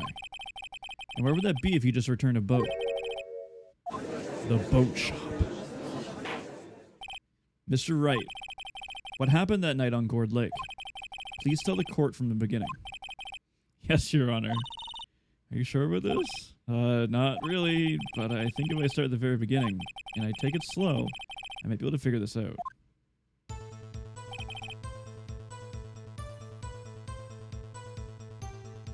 That night, the caretaker of the boat shop called Robert Hammond to his shop.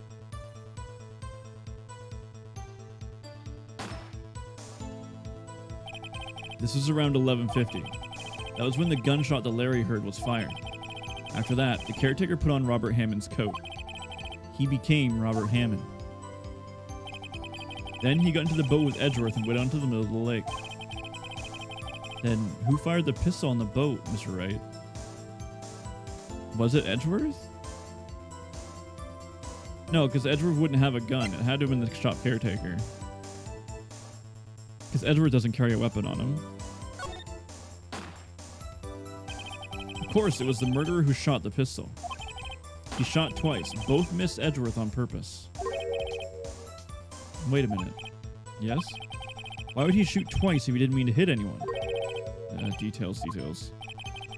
Know this, Mr. Wright. The moment you run out of explanations is the moment you lose. Tell us why the murderer had to fire twice. To create a witness. I believe you shot twice to create a witness, Your Honor. Create a witness?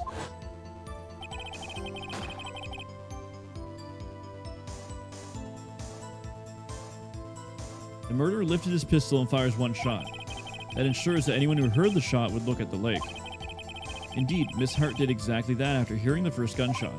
Next, the murderer waits a bit and fires again. Then,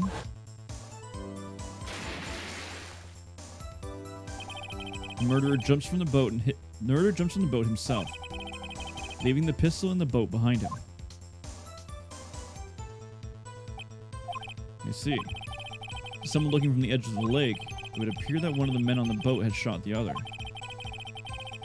The murderer didn't know about the automatic camera, of course. That's why he shot twice to draw attention to the boat. Once he realized that, everything else falls into place. The boat shop caretaker swam back to his shop. Then he put on Mr. Hammond's wet coat back on the body and threw the body into the lake. This is what happened, Your Honor. These are the events that transpired in the night on Gourd Lake.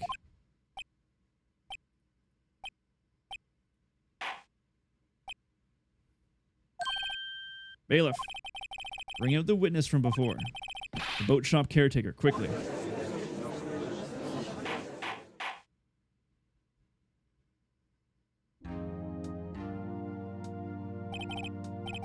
Very well. While you're waiting for the caretaker, I would like to ask the defendant, Mr. Miles Edgeworth, a few questions. Mr. Edgeworth, please take the stand. Mr. Edgeworth, you heard what the defense has said. Well, why did you go to the lake that night?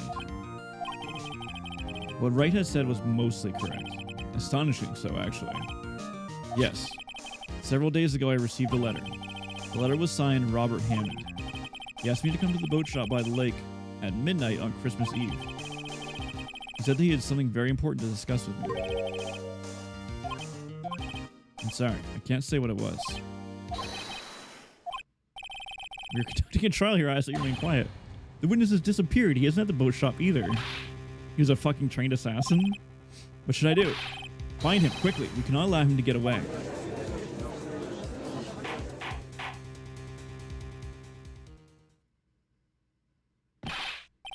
On Karma, your witness has disappeared. A search warrant has already been issued. It goes without saying that I cannot declare a verdict under these circumstances. I will extend the trial until tomorrow, the final day allowed. I request that the police department utilize all of its forces to find that witness. Am I understood? One more thing. Just who is that boat shop caretaker? I think his identity has become very important to this trial. I want him and I want to know who he is. And I want him dead. And I want his family dead. I want his pets dead. Very well. Court is adjourned.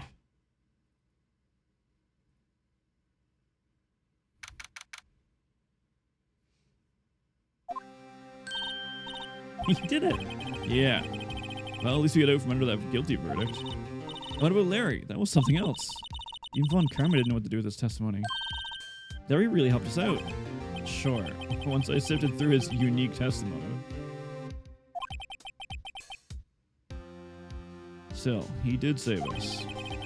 I just wish our cases weren't so down to the wire all the time. What do you mean? Sometimes I feel like it's us on trial instead of our clients. Hey, Edgeworth. Mr. Edgeworth? Did you say something? Don't look so pained. I mean, it looks like you're probably going to get off the hook. You can try to smile just a little. Relax. I'm sorry, but I fear it's not over for me yet. Right. There's something that's been troubling me for a long time now, and I don't know whether or not to tell you. No, there's so little time left.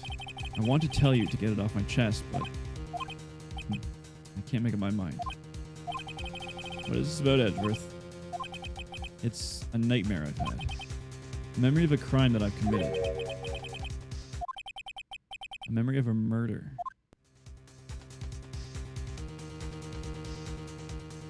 To be continued.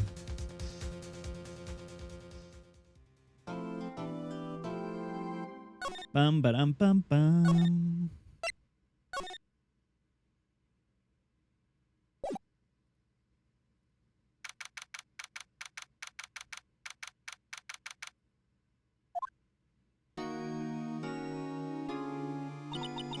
What was Mr. Edgeworth talking about?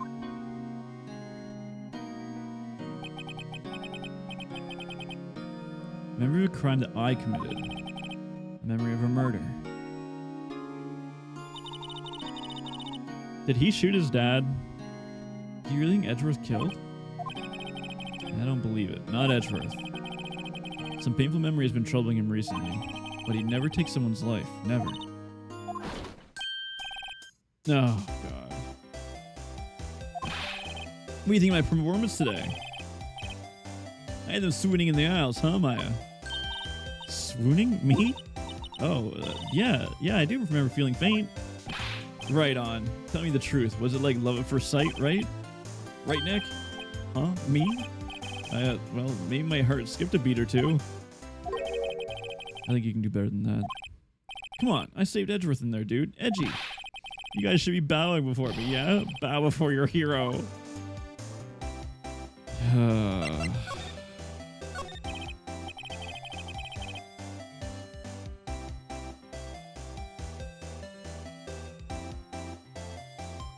Larry, you really helped out in the trial today. You did. If you weren't there, Larry, I'm sure Mr. Edgeworth would have been found guilty. But seriously, Nick. That boat shop caretaker guy is pretty suspicious. But Edgy ain't off the hook yet. Way to spoil the mood, Larry. I'm just a guy sitting in the audience, you know? From where I was sitting, Edgy seemed pretty edgy. I mean, you can't really know he's telling the truth about that night. I don't know, but what I do know is I'm gonna believe in you two until the end. Us two. Edgeworth and who else? You mean me, right? Nah, he means me, right, Nick? Yeah, you, Larry. Maya, we crushed her heart. But why you, Larry? Actually, yeah, why me, Nick? Enough with the silent treatment. Nick, why do you trust Mr. Edgeworth so much? I mean, he's changed recently, true. When we first met him, he was kind of a jerk, don't you think? You didn't know him back then. Happened he wanted to become a defense attorney. That was when you were classmates. Yeah, in grade school. They saved me, Miles and Larry. They saved me and I'll never forget it. That's why I became a defense attorney, you know? What's he talking about? Huh? Sorry, I kind of forgot. Huh. Okay, Nick, out with it. I'm going to hear this story today, and that's final. All right. It's kind of a long story, so hang in there. Let me drink some Monster.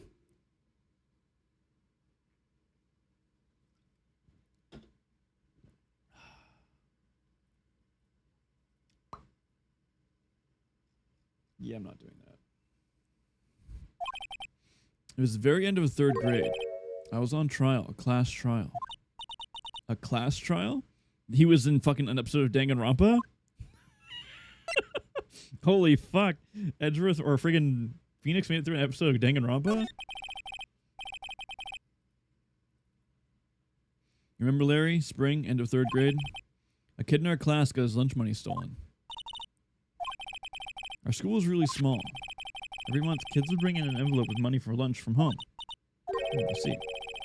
Anyway, this kid's envelope disappeared with $38 still inside. Oh yeah, now you mention it, I do remember that. I can see why you'd forget though. You were out of school that day.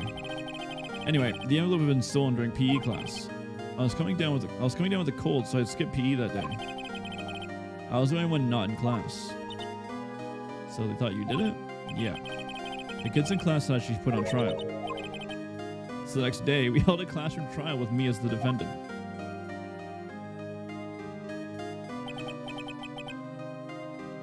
I didn't do it. Guilty, he did it. It was you. Give the money back. You're such a meanie. No one play with him. Just admit you did it. You can't hide the truth. Tell us the truth. We're not gonna play with you anymore. Yeah, you borrowed my eraser. Did you rob that bank the other day? Now, Phoenix, you know you shouldn't steal people's money. It's not right. In the end, even the teacher thought I had done it.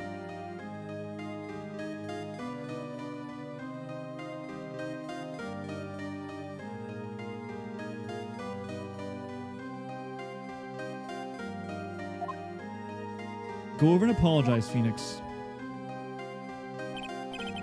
I didn't know what was happening. I was so sad and I couldn't stop crying. Everyone was staring at me like I'd done it. I tried to apologize. I went to where the boy whose money had been stolen was sitting. That's when it happened. Objection! You shouldn't have to apologize. The only thing that belongs in the trial is evidence.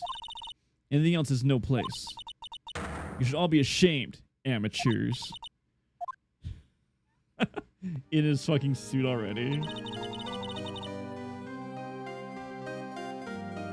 It wasn't you who stole my money, was it? No. And you shouldn't apologize. Everyone's been shouting you did it, but no one has any proof. That's why, Your Honor, this boy is innocent.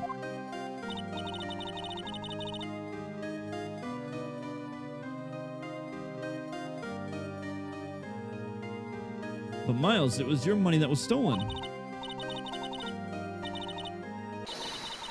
Why don't y'all just shut up? This is always how it is. Everyone's always ganging up and picking on one person. But just think of how he feels. He said he didn't do it, so he didn't do it.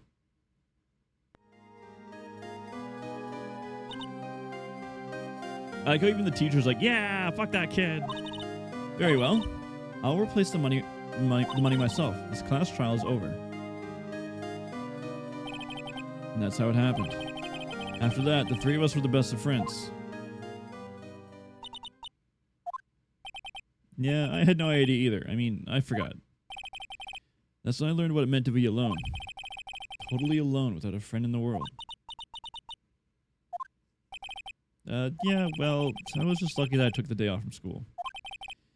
If I had been there, they wouldn't have... If I had been there, they would have thought I'd done it. Okay, whew. So I kind of took it personally, see? When something smells, it's usually the butts.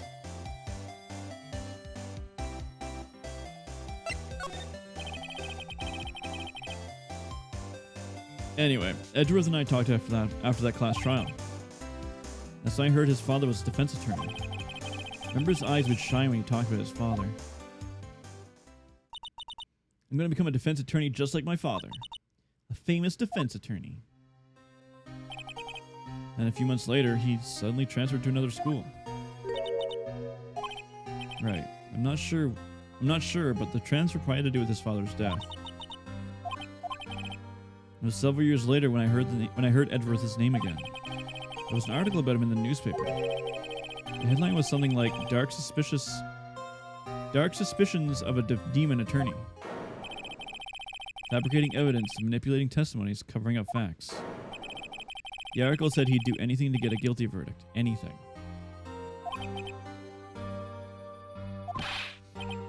I mean, that's not the Edgy we all used to know. That's what I thought too. I tried to get in touch with him, but I don't know how many times. He never replied. I guess he didn't want to see his old friends. I couldn't just drop it though. I wanted to meet him to learn why he'd become who he became. That's what I decided. That's how you became a defense attorney, to meet Edgeworth? If I was a defense attorney, I knew he'd have to meet me whether he wanted it or not. In court. Edgeworth believed in me and I believed in him. He's in pain, and no one's on his side. I'm the only one who knows that the real Edgeworth. I'm the only one who knows the real Edgeworth. I'm the only one who can help him. Whoa, Nick. So that's why you helped me vote for free? Yeah. I helped you because I believe in you. Bro, I got an email that I had to take a fucking Wemyss quiz. I work from home. Why do I need to take a Wemyss quiz? I don't remember saying I'd do it for free. We have to say Mr. Edgeworth is the last thing we do, okay? It very well may be.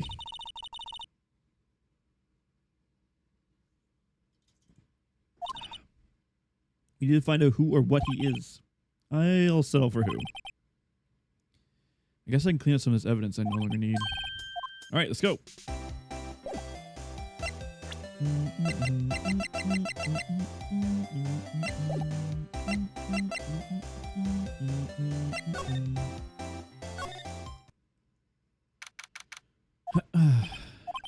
You look as grim as always. I read the story about the class trial. Class trial? What do you mean? You don't remember? No, I don't. Your lunch money was stolen, wasn't it? In the 3rd grade? Lunch money. Oh, alright. I seem to remember something like that. Nick, I think you're the only one who really remembers. Well, it probably mattered to me anyway. Mr. Edgeworth, didn't you know? That trial was the reason Nick became a defense attorney. Ridiculous. Gee, thanks. That said, it does sound like the kind of thing you'd do. You haven't changed a bit, have you, Wright? So simple, to a fault, even. Well, maybe, yeah, but I think you changed too much, Edgeworth. Perhaps.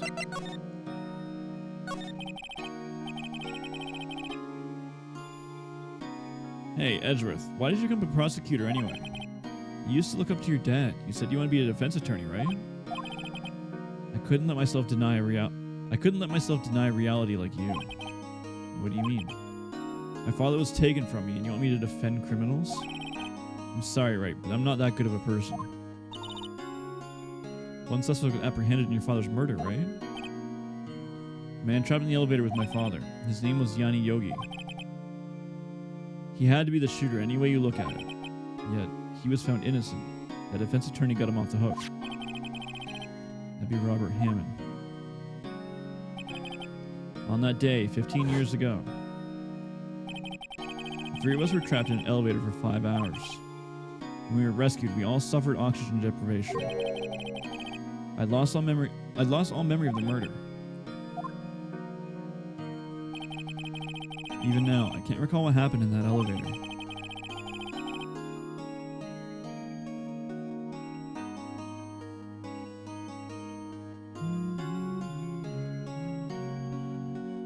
Man, it's been like all poopy shipments tonight.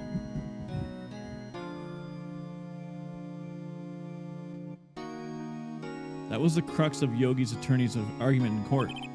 He claimed that Yanni Yogi had been not sound of mind due to the oxygen deprivation. Yogi was released due to lack of evidence. Innocent. Excuse me. That's when I changed my mind. I started to hate defense attorneys. What's your relationship with Von Karma? He's my teacher, and a man who deserves respect. I learned everything I know in courtroom techniques from him. So he's like my sister was to you, Nick. He's a perfectionist in all things. In court, in his personal life, he's obsessed with doing everything perfectly. In all the cases he's taken on, none were left unsolved. And not one suspect was ever declared innocent, ever. But that's... I know. It's possible some of the suspects were indeed innocent. However, it is impossible for us to accurately determine that in every case.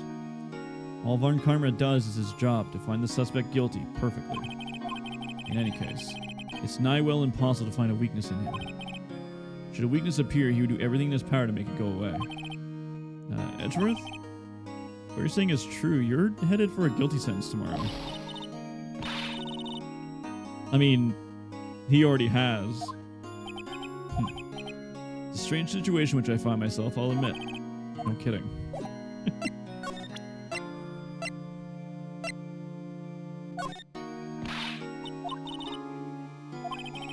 What? But I want to talk about it. It was that case that changed my life. And tomorrow, on December 28th, the statute of limitations runs out. But even if the case is finally closed on paper, it will never be erased from my memory. Never. Poor Mr. Edgeworth.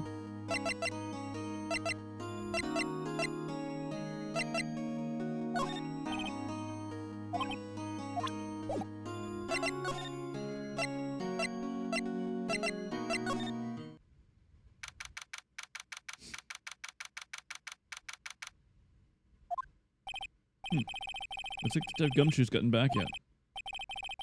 He won't be coming back today. He said there's some guy he had to arrest by tomorrow. The boat shop caretaker. He said something about catching me if it's the last thing I do, pal. Good luck, Gumshoe.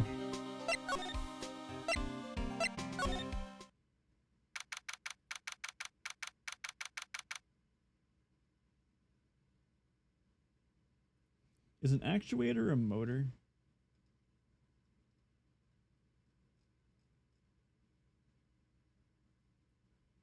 Actuator.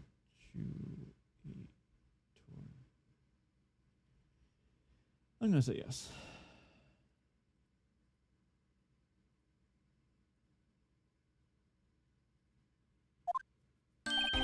Yo, Gumshoe. Close one today, eh? So I got so worked up I snapped my tie in half. What? Sorry about that? No problem, Val. Thanks to you, we know who really did it. You mean the boat shop caretaker? I'll make you a promise. I'll have that scoundrel in custody Try that again. I'll have that scoundrel in my custody by trial time tomorrow. Come what may. It's my duty to you as a police officer. Now I'm off to catch me a criminal. Detective I'm sure is active today. Oh, one other thing. Ah! No one go into the woods today. Thank God. I mean, I don't have to look around in there.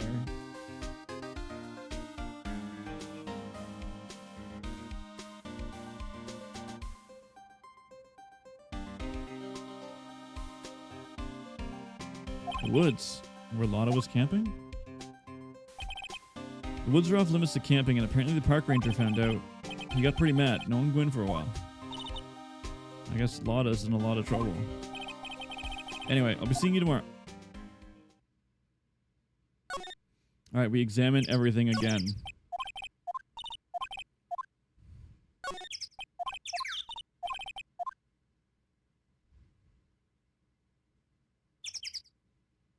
Okay.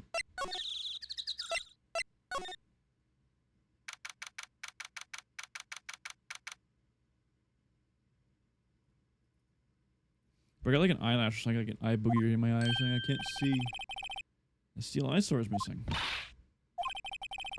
Looks like the hot dog stand's closed too. I guess Larry's too busy worrying about Mr. Edgeworth to show up for work. We were literally just talking to him. We know where he is.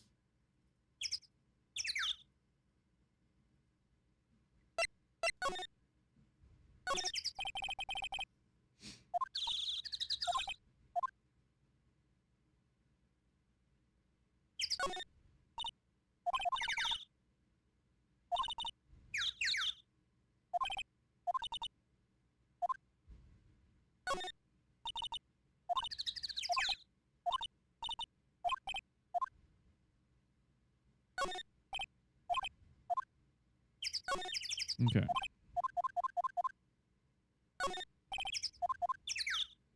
I think that's everything. So we can't go into the woods today, so we can only go to the boathouse. I'm going to assume that we're going to put the bird on trial.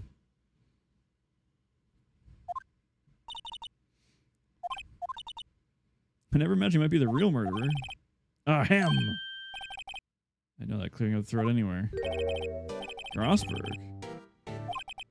Go for a walk, hmm? Oh, the days of my youth. The scent of a fresh lemon, you see. This is no time for idle reminiscing. Mr. Edgeworth's trial ends tomorrow. That's true, yes. But from what I saw of today's trial, Edgeworth should be fine, right? Well, I'm not sure about that. What do you mean by that? Well, I'm not sure. If you find anything out, please come by my office at once. I may be able to offer you some assistance. Thanks. Bye? What do you think Mr. Grossberg was doing here anyway? Who knows?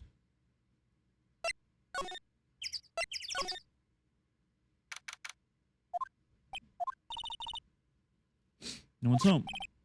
Hello? Hey, it's Polly. When are your owners gone, Polly? I can't believe you run off and leave his poor parrot to fend for himself.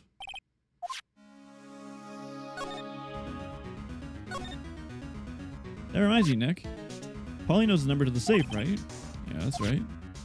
Polly, what's the number to the safe? Let's open it. I mean, I'm sure there isn't any money in there, but hey, he keeps it locked, right? So there must be something of value in there. I'm not so sure. Alright, Nick, let's see what's in there. Give me a fucking gun. I guess it might be a clue or two. The only thing in here is a letter. There's no name or signature on this thing. It's handwritten in precise, clear letters. Get your revenge on Miles Edgeworth. How should I know? I'm going to read the whole thing. Get your revenge on Miles Edgeworth. It also says, this is your last chance. Now is the time to get revenge on the two men who ruined your life. The rest of the letter goes on to describe the murder plot in detail. How to kill Robert Hammond. How to frame Edgeworth. Calling Edgeworth out to the lake. Getting on the boat. Firing twice. This is exactly what I figured out in court today. It's all here in perfect detail. What do you think it means? I don't know. It looks like these are the instructions for that caretaker. When he killed Robert Hammond and called out Edgeworth, he was following instructions. Look, I don't know, okay? But one thing's for certain. This letter is an amazing clue. This note details the murder and setup.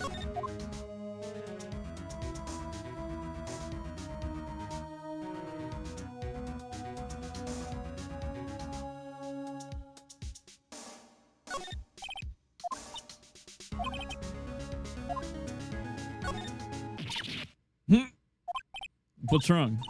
Oh, never mind. What? Tell me. It just... When I saw the TV, I just remembered. They're showing a pity prank prince... They're showing a... I got the freaking Dragon Ball Abridged thing in my head with Frieza and his dad. Like when you play Little Pink Pretty Princess. Daddy, not in front of the malcontents. Oh. See, that's what I didn't want to tell you. Everything's cold. I guess he hasn't been here since... I guess he hasn't been back since the trial. Maybe I could take a pic... Maybe I should take care of Polly, Nick. You probably shouldn't just kidnap her. The police know about her anyway. I'm sure they'll do something. Well, okay. Sorry, Polly. He says I can't take you. Great, now the bird's gonna hate me. Great, now the bird's gonna hate me. It doesn't look like he used his kitchen much. You're right. I guess the whole pasta restaurant thing was a lie. What, you thought he was telling the truth? God damn it, Maya.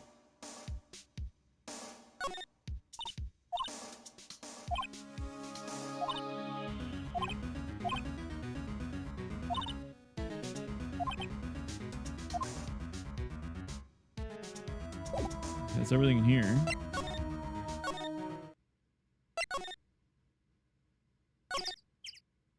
I feel like they're selling at the I didn't look around the shack yet.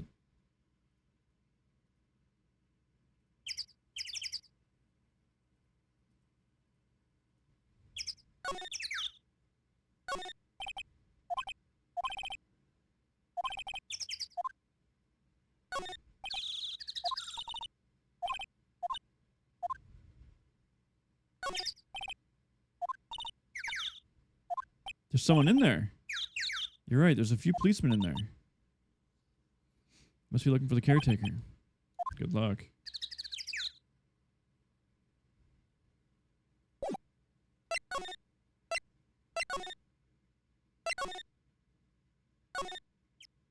Okay, I think we got everything here. So let's go to...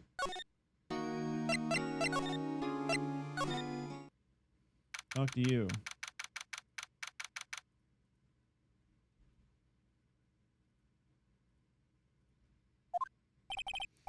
He's out again. When does he work anyway? No. Doesn't. Don't be harsh. I'll have to come back later. Okay.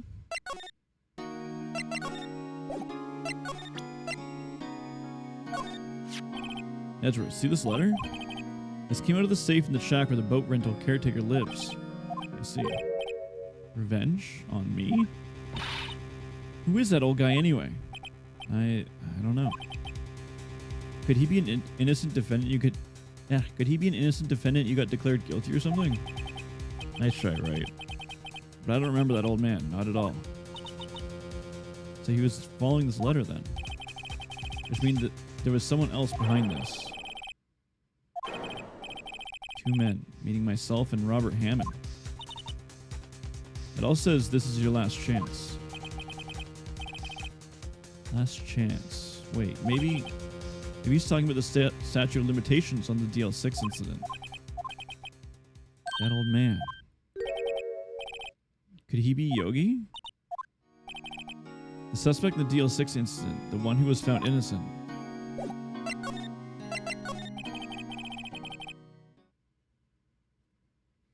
Yanni Yogi was a court bailiff at the time.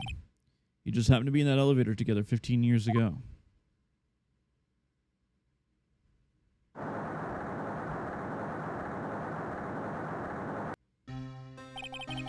The quake was incredibly strong.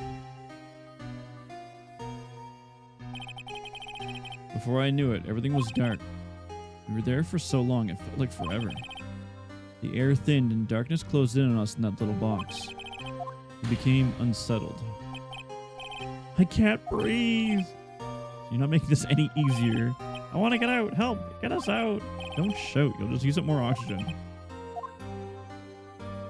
Aren't elevators like specifically invented so that that won't happen? That's all I remember. And I came to. I was in a hospital bed staring up at the ceiling. In court, Yanni Yogi's mental condition was called into question. They claimed the oxygen deprivation and stress had caused temporary insanity. In the end, the claim passed the court, and Yogi was found innocent. Isn't that strange? This letter tells him to get revenge on Edgeworth. Why would he want to take revenge on you? Right? There's something that's been troubling me these last few days. I didn't know whether or not I should tell you. I fucking hate everyone I work with. They're all like, well, it didn't seem important at the time, but now it kind of does. I'm like, fuck. It's like,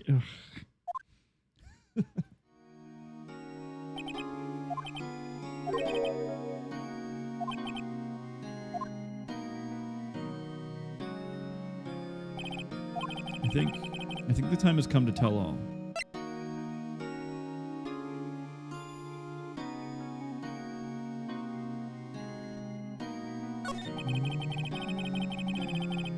For the last 15 years, I've had the same dream almost every night.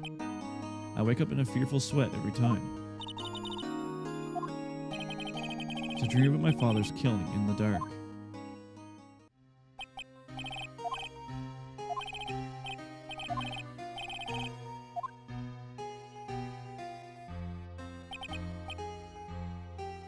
You're using up my air. What? Stop breathing my air. I'll stop you.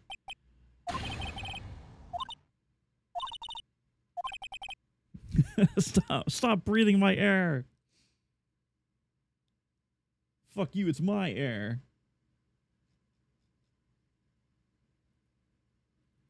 Then I see a pistol lying by my feet. I don't know if it was evidence from that day in court or the bailiffs. In a daze, I pick up the pistol.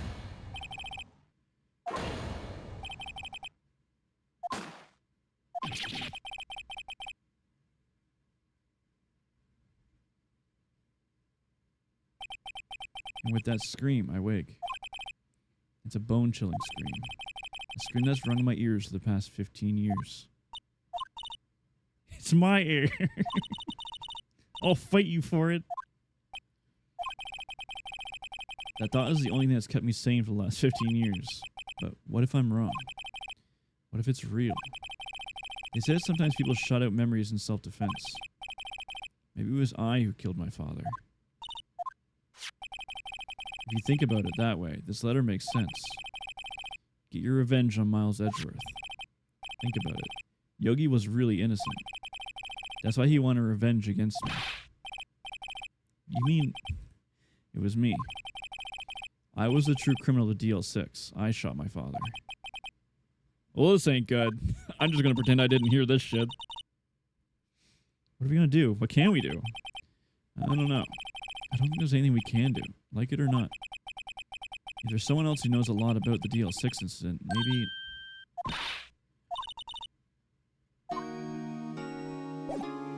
Alright, bye, Edgeworth.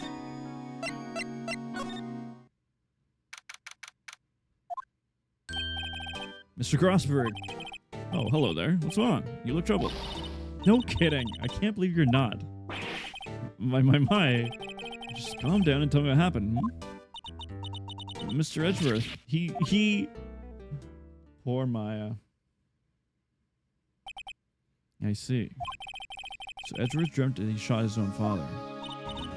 It's only a dream. I wonder.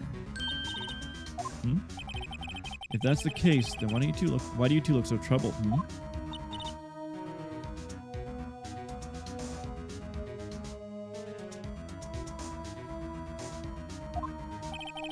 Also, consider this. Yogi quite certainly holds a deep grudge against Mr. Miles Edgeworth. So deep he'd want to frame him for murder. This leads me to surmise Mr. Edgeworth's dream was not a dream, it was real. As you imagined. Miles Edgeworth threw the pistol to save his father. The pistol fired, and the deed was done.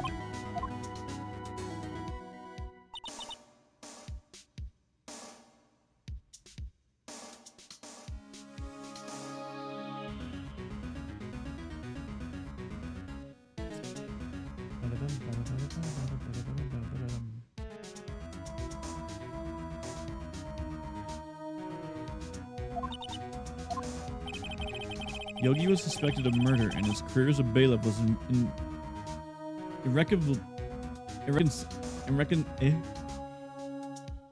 fuck Google.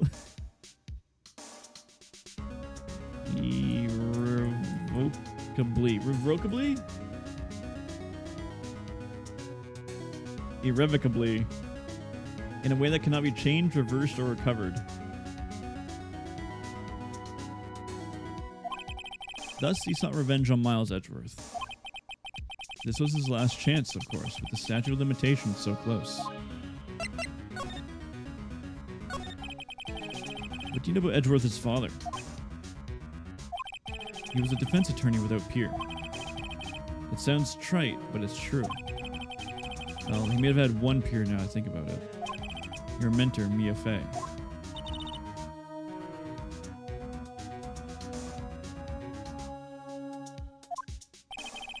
Gregory Edgeworth was very disapproving of Mr. Von Karma's techniques. That's no surprise. Von Karma's an extreme man. Forged testimonies and evidences are nothing to him. The result, he has a perfect win record in court. To beat him, Gregory Edgeworth tried to call attention to his methods. And he lost. And died in despair, as it were.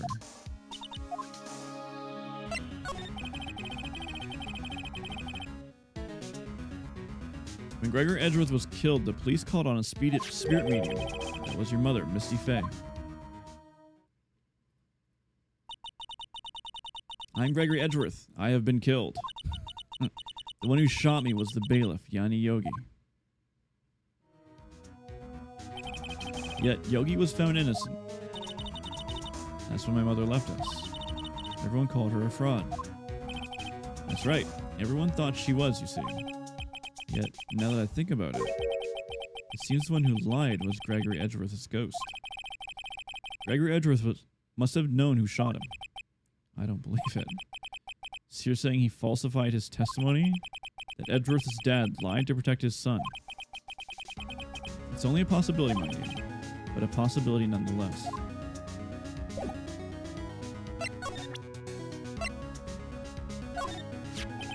Oh, so this is the letter. It does seem that Yogi was following this letter when he killed Hammond. But why kill Robert Hammond? Hammond was a skilled defense attorney, but he defended clients not for their sake, but his own. His own sake. He never trusted his clients that one. The only thing he trusted was his own ability. But he got his client found innocent, so why should it matter? Actually, my dear, it's quite different. He won that innocent verdict, but not for him, but for no one but himself. Yogi was a free man, but socially he was ruined. You'll understand soon enough. Wait. This letter. I've seen this handwriting somewhere before. A long, long time ago. Whose handwriting was this? Do you have any idea who wrote this? Oh, ain't no way.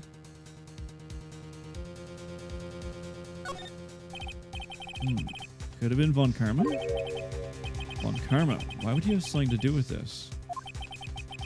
Well, I'm not sure. Wait, you're right, my boy. Oh my, yeah, this is Von Karma's handwriting, I'm sure of it. The fucking plot twists. I used to see this all the time on court reports.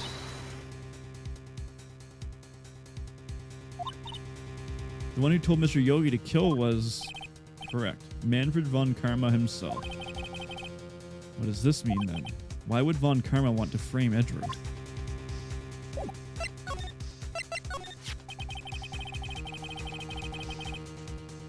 If it truly was Von Karma who wrote this letter, then he would know the truth.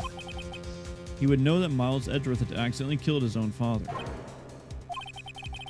He'll say as much tomorrow in court, I should think. He'll press the point until he finds Miles Edgeworth guilty. Oh, fuck. But how could Von Karma know about Mr. Edgeworth's past like that? Even Mr. Edgeworth thought it was just a nightmare. That I do not know. Yet I do know that Von Karma is both persistent and a perfectionist. He may be seeking to satisfy a grudge against Gregory Edgeworth by hurting his son. What do you mean? It was 15 years ago. Von Karma met Gregory Edgeworth in court, and Von Karma did win. But he didn't make it through the trial unscarred. What happened in the trial between Edgeworth's dad and Von Karma? Von Karma got the guilty verdict he wanted. He won the trial. But Gregory Edgeworth accused Von Karma of falsifying evidence. And though he lost the trial, Mr. Edgeworth's accusation stood. All the evidence. It was the only penalty Von Karma's ever received in his career as a prosecutor. Gregory Edgeworth dealt a blow to his perfect trial record. Oh. It must have been quite the shock for Von Karma. He took a vacation for several months after that, you see. Yes, an unusual event for the man. That was the first and last vacation he's taken in many years of prosecuting. He doesn't take vacations? Like go to the sea or to the mountains? Don't tell me he's never been to Europe. He has strange ideas about vacations. In any case, that was the only time he took a vacation from work. I believe the penalty upset him quite a lot. Odd. He wanted to keep a perfect record so badly. Why would he take such a long vacation? Von Karma's going to bring up the DL6, you can bet on it. What if Mr. Edgeworth pleads guilty to DL6? I won't let him. Yes, Mr. Wright. I'd hate to say this, but even accidental murder is murder, you know. I know that. I just believe Edgeworth's innocence. I can't believe he'd kill someone. Maya, whose side are you on? I don't care. I know he's not guilty. If you say so, I suppose I could go check again. The police files might hold something of interest. Mr. Grosberg, thank you.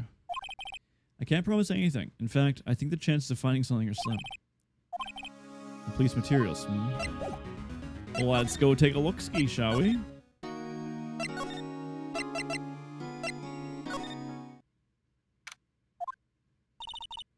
There's hardly anyone here. Everyone must be looking for the old guy, Yogi. Oh, it's you. I don't think Gumshoe should be coming back today. He's staying out late looking for someone. Sounds like Gumshoe's pounding the pavement for real. We were wondering if we could check out the records room again. Well, Well, no, I can't just have anyone wandering around back there. But I guess Mr. Von Karma's in there now. Anyway, uh-oh. You can go in as long as he's there. He just arrived, actually.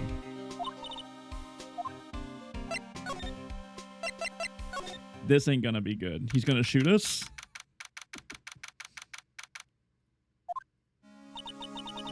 Dusty as always. We're only here yesterday. I'm sure they haven't had time to clean. Nothing. I was just noticing that he isn't here.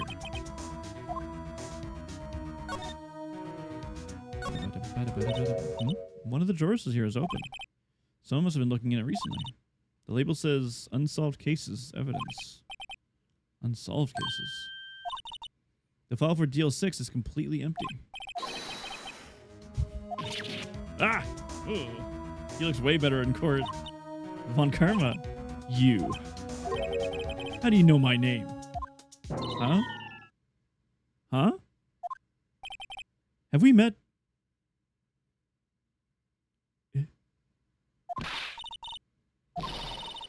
We see each other every day, don't we? You're Miles Edgeworth's dream team. Oh, we're Miles Edgeworth's dream team.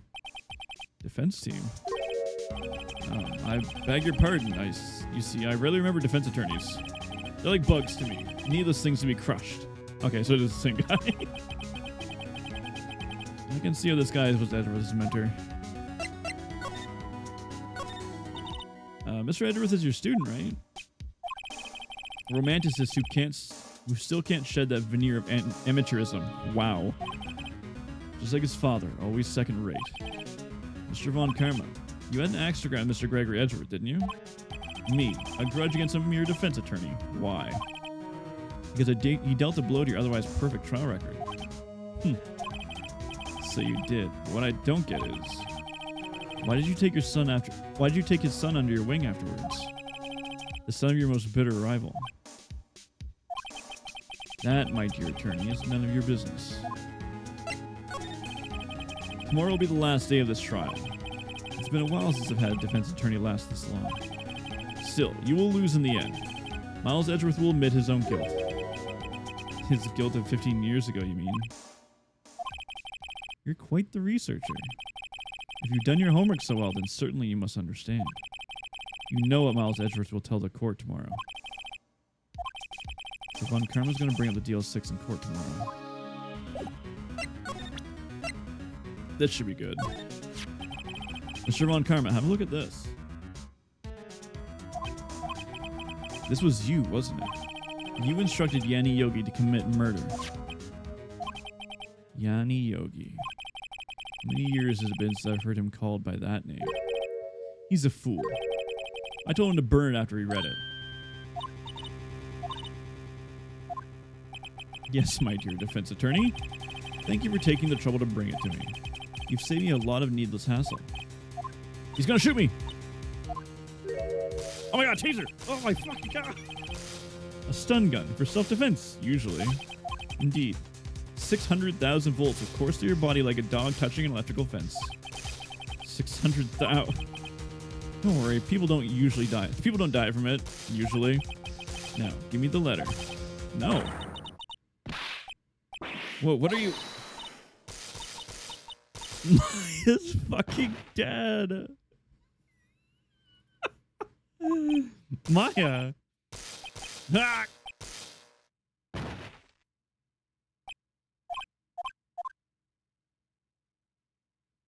Maybe we should have kept that piece of evidence for court. Maybe we should have held on to that. 8517.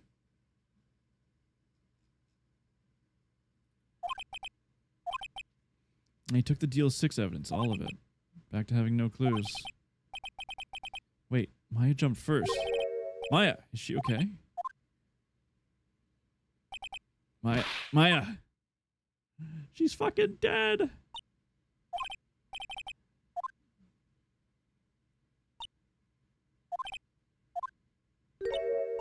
I thought she was going to turn to Mia. I was like, hey, yo. Did he take it? Huh? Oh, yeah. Are you okay? I couldn't stop him.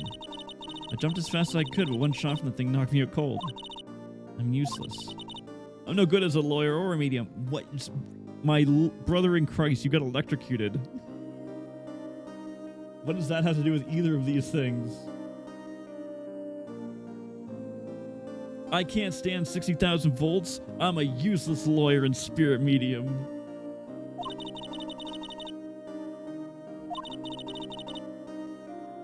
Damn, mate. Jesus.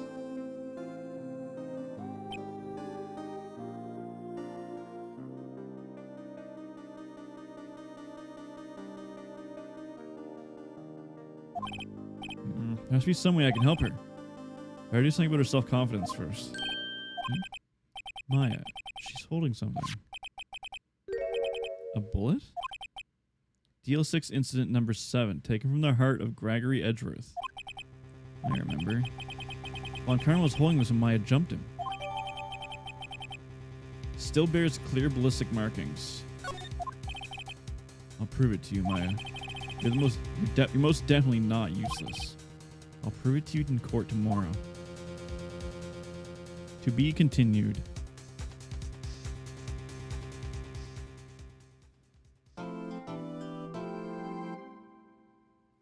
I like how the police did nothing about that. They heard 2 people scream, and they're like, "Yeah, well, that happens all the time in the station."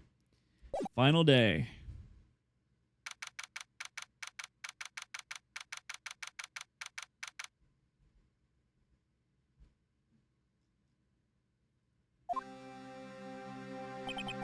This is it. Judgment Day. Today things are going to get settled at last. A lot of things. I think if I got tasered, I probably would die. Ah! What's the big idea? Sorry, Nick. I only touched your shoulder. I guess the shock hasn't worn off from my run-in with the stun gun yesterday. Anyhow, today's the last day of the trial. Good luck, Nick. Yeah, thanks, Maya.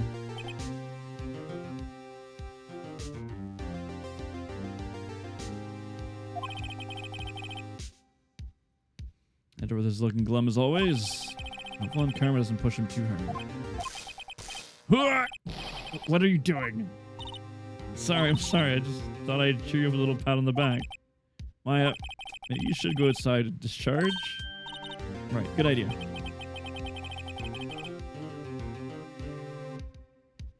Try not to electrocute anyone on your way out. She electrocuted fucking what's his nuts? Let's get into that girl. Detective Gumshoe. Morning, Mr. Edgeworth. Good morning. How did it go, Detective? Have no fear. As promised, I've captured our runaway caretaker.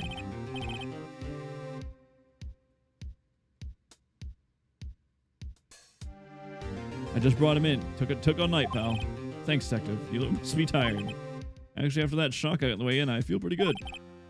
Yogi says he's forgotten his own name. That has got to be a lie. Why would he want revenge on Edgeworth if he couldn't remember his past? He does remember, and I'm going to prove it. I think we literally just did. Why would he want revenge if he had no idea?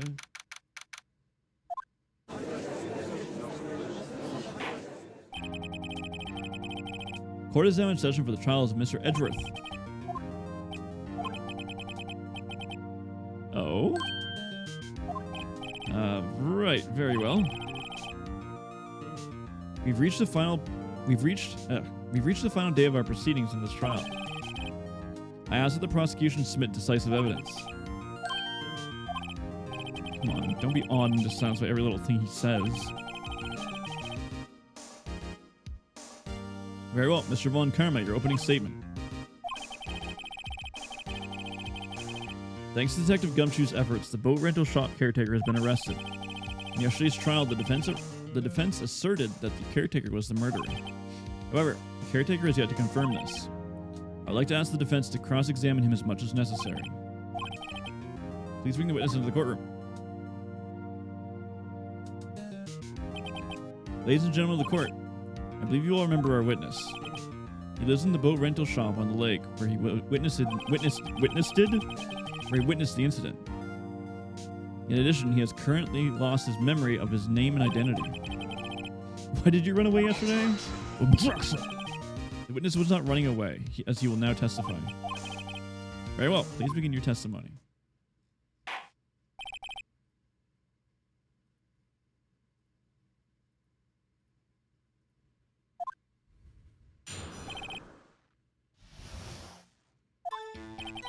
I'm really sorry for just leaving yesterday like that. I did. But I wasn't running away or nothing. I went to buy some food for Polly, see? I figured I got nothing to do with this incident anyhow. I mean, I'd need one of those motive things, right? And I don't got one. Oh, we don't have any evidence anymore, do we? So my testimony yesterday stands as is. Very well. He has to know his name. Yanni Yogi. You're Yanni Yogi, and I'm going to prove it.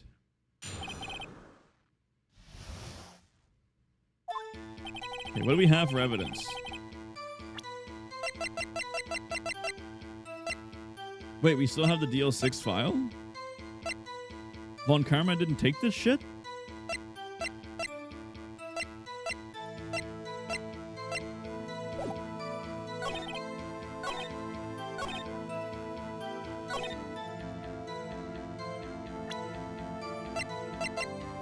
Let's press that instead.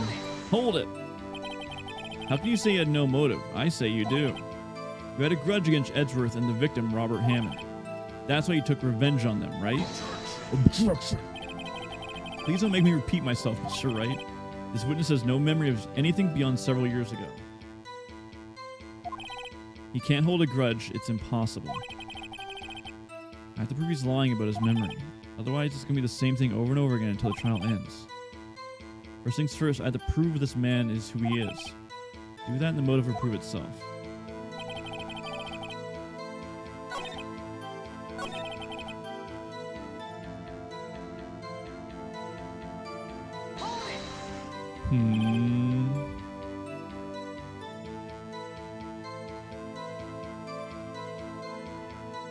Food. Well, Polly's a bit of a gourmet, you see. She only eats these high-quality bird pellets from France. They only have them in the big pet shop downtown. But you weren't arrested until this morning.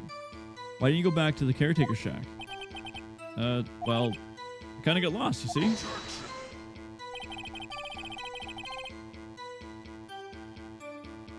Witnesses have trouble remembering things sometimes. When the police apprehended him, he was on his way back to the shack. Yeah, right. Nice try, Von Karma. No one's going to believe that. I see. So he was lost. Please, Your Honor, come to your senses.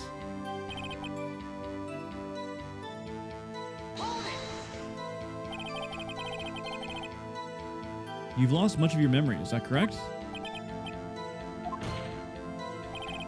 Then how could you know that you didn't have anything to do with this incident? Or maybe you're lying about not having a memory, You know exactly who you are.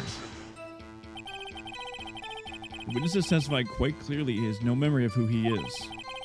If you claim he's lying, then show the court proof.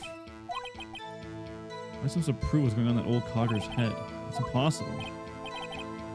Glad you come to your senses, Mr. Wright. Very well, witness. Please continue. Yes, Your Honor. You've been saying the same thing over and over now. You've been calling the witness's memory of the past or their lack thereof into question. But does this really have anything to do with the current case? Of course, Your Honor. The witnesses said he has nothing to do with the case and no motive. Both of these statements are lies. Mr. Wright, there's a serious problem with your claim. Or are you saying you know who this witness is? Of course, Your Honor. Oh, now this is getting interesting. I would so like to know myself. So, who is he? Don't play dumb, Von Karma. Mr. Wright, please tell us this witness's name. Gregory Edgeworth. His name is Yanni Yogi, a former court bailiff. Yogi. That name seems familiar. Oh, Yanni Yogi from the DL6 incident. Figures the judge would have heard of it. It was such a famous case. But what does this mean? Your Honor, if this man is Mr. Yogi, then he has a clear motive.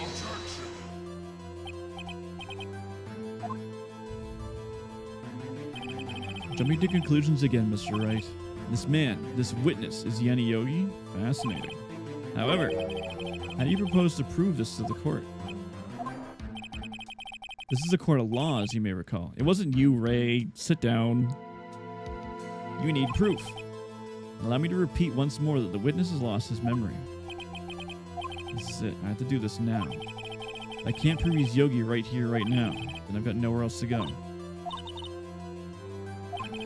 It's okay. It's actually quite simple.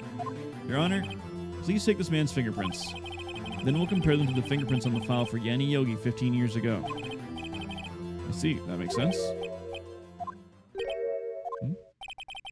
I'm so very, very sorry, Mr. Wright. He has no hands. What?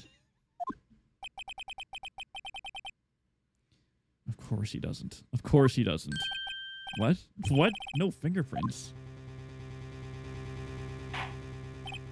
You see, before I worked as a caretaker, I worked at a chemical plant. I burned my fingers with the stuff. Yep. What? Yogi, you sneak. You burned your fingerprints off to hide your past? Well, if the witness has no fingerprints, I guess we'll not be able to prove his identity. It seems the case has been decided, no? No? I know what happened. I know everything. I just can't prove it. No, I can't let it in like this. I can't lose. There has to be another way. There's no one who can testify as to who this witness is. No one. I didn't even consider that we might have erased his fingerprints. What do I do? The bird. We're going to call the fucking bird, dude. Perhaps likes to cross-examine a parrot for a little comic relief, Yeah, very funny. You're a sore winner, Von Karma. We're actually going to fucking cross-examine the parrot. Wait a second. Cross-examine its parrot. No, yeah, I think it was great. Thank you, thank you. I think I was lurking. Oh, I was. How was Yakuza? You must be almost done that, no? You must be getting pretty close to being like finishing that game. One second, I gotta sit up.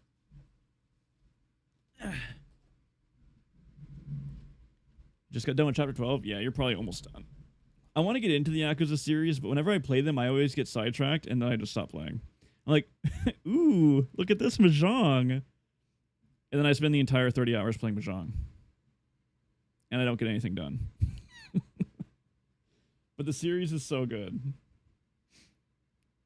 You spend a lot of time in real estate. Oh, the real estate in there was another Yakuza that had like a real estate simulator. It was really good. But the mini games in the Yakuza series are so much fun. I hope you had a good stream. Thank you very much for the raid. I appreciate it. We're on the last day of our court case. We're going to talk to a parrot. Because this game's a fucking comedy game. Let's just karaoke. Ooh. It's sad that freaking Kazuya has... Or, Kazuma? Kazuma has a good voice. I like it. You love parrots? Well, we're about to talk to one. You're not going to. Your Honor. The defense would like to take Mr. Von Karma up on his proposal. On my proposal? Exactly, Your Honor. I would like to cross-examine the witness's pet parrot. Here we go. Welcome to the circus. Well, what do you think, Mr. Von Karma? Did you even ask? This is a farce. I object. Wait a second. You were the one who suggested I cross-examine the parrot, Von Karma. I have a right to do as you suggested. Well, if you're so desperate, then please be my guest. Of course, should you go through with this, and nothing comes of it, I hope you're ready for the consequences. Heck, this is crazy. Well, still want to go through with your little game? Yep, I sure do. Let the parrot take the stand. I will cross-examine her, Your Honor. This is the most ridiculous thing I've ever heard. Von Karma's rigged every person's testimony, every piece of evidence, except the parrot. She's my last chance. At least, I think so.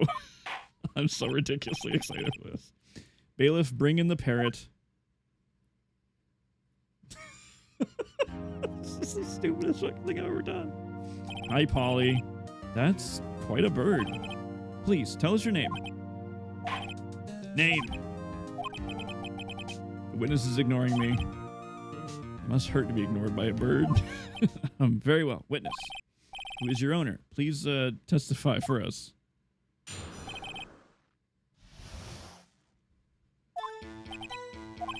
Hello, hello, squawk. That's the best testimony I've ever heard. Certainly the most concise testimony we've had so far. Very well. Begin your cross-examination. Right. What are you gonna do, Nick? I don't know. What do we do, Maya?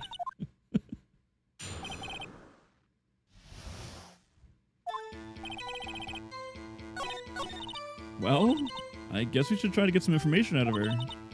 We need to show the judge that our owner's Mr. Yogi. Hold it! Witness, you can't just say hello and expect us to get anywhere. I want you to testify. Maya, you talk to her. Right, what do I say?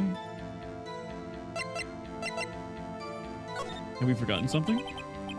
As I recall 2 days ago.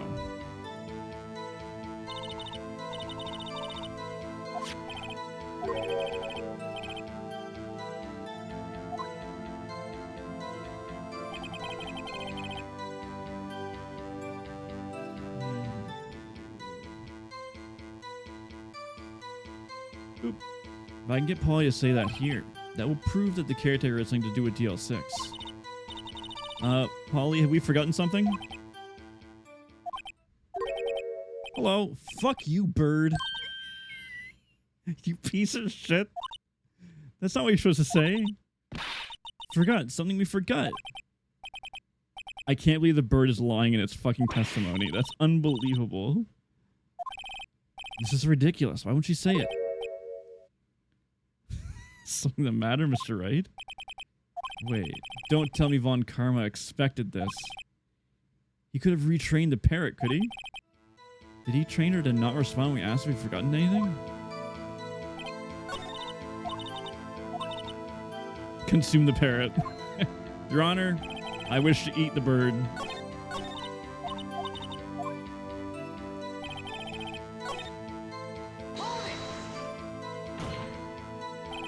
Witness, you're here to speak. You must speak to me. Frankly, I cannot believe that you're speaking to a parrot. Oh, I guess you tried to get information here. Okay, what do I have? Wait. Parrot. What could we present the bird to make it talk?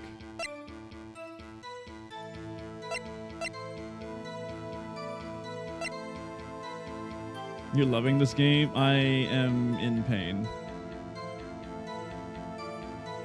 Do we just show it the DL6 file case? Because the bird knows about this case. I guess. This evidence clear. Okay, no, I said Your Honor. Do I do it to the other thing? Read, bird. Let's try doing it to this one, because I did it to the ... DL6.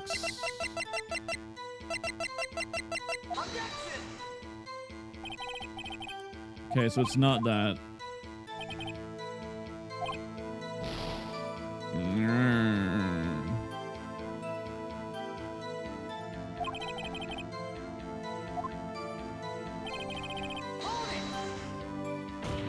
Can we get Maya to talk to it again? What's your name?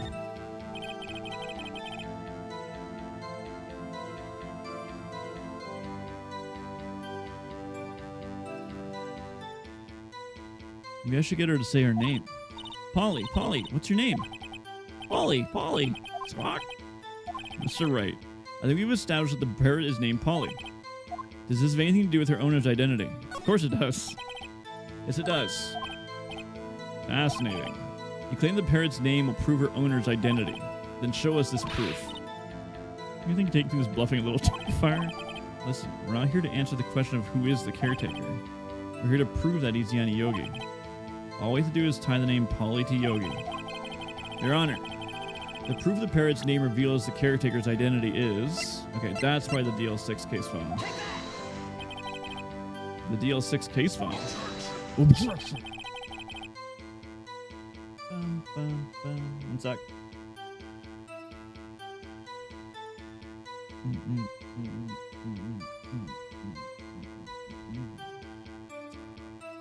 Fuck off.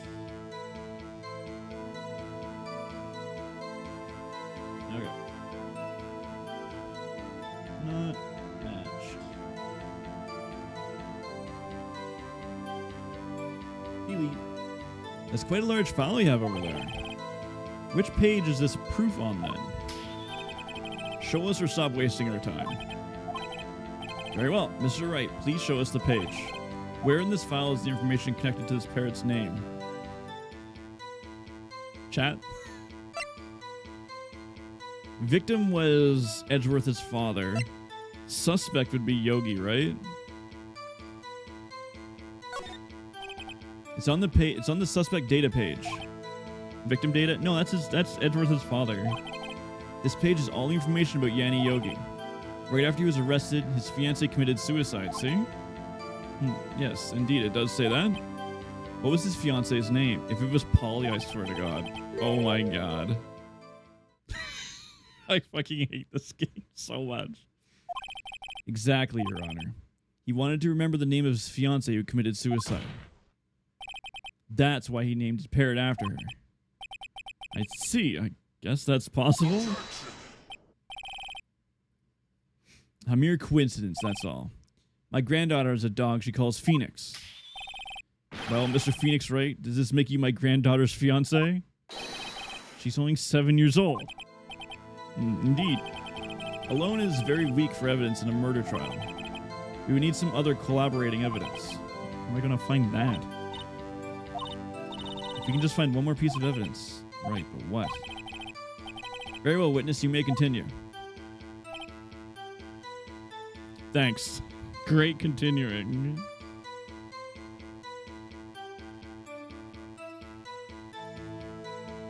Let's get her to talk again, I guess. And we'll just choose the last statement.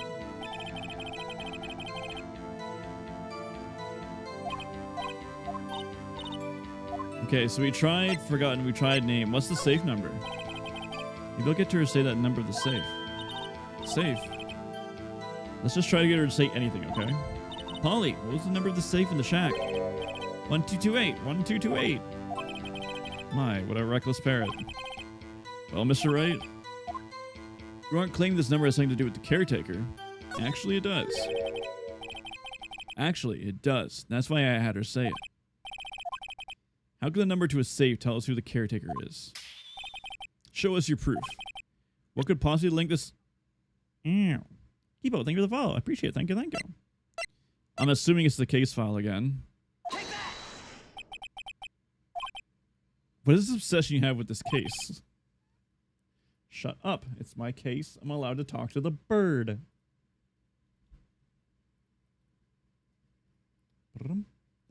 Mr. Wright, where in the file is something related to that safe number? Case summary? Is it the case? It's the date of... Oh, yeah, it's the case summary. It's the date the statute of limitations is up. It's on the case summary page. Specifically, the date on which the DL6 incident occurred. The date of the incident, December 28th. Why, that's today's date, 15 years ago. And the number on that safe is 1228. He used the date of the DL6 incident as the number for his safe, Your Honor. That's how important the date was to him. I see. It certainly is an interesting coincidence. People often do set their secret numbers to dates. Objection! This is not tangible proof. I set my ATM card number to 0001 because I'm number 1. This has nothing to do with the date. Nothing. That's enough. I think we've reached a conclusion here. This is mere coincidence, and that is all. True, that is a possibility. However, 2 coincidences at the same time seems more like a pattern to me. What are you saying? He's believing the bird. Bro just gave us his pin? He tased me like 2 minutes ago. I ain't going near that guy. Summon the caretaker of the boat shop. Immediately. Thanks, Polly. Witness, tell us your name. Wait, this witness, he doesn't remember. No, it's okay. Oh shit. I've accomplished what I wanted to do. I'm done. That bird cost me my life savings, I'm telling you. Nick, he looks totally different. This is the real Yogi, I think. Finally. He's been acting feeble to hide his true identity. Acting for 15 years. Well, let me ask you again. Please state your name for the court. My name is Yanni Yogi. 15 years ago, I served as a bailiff in this very court.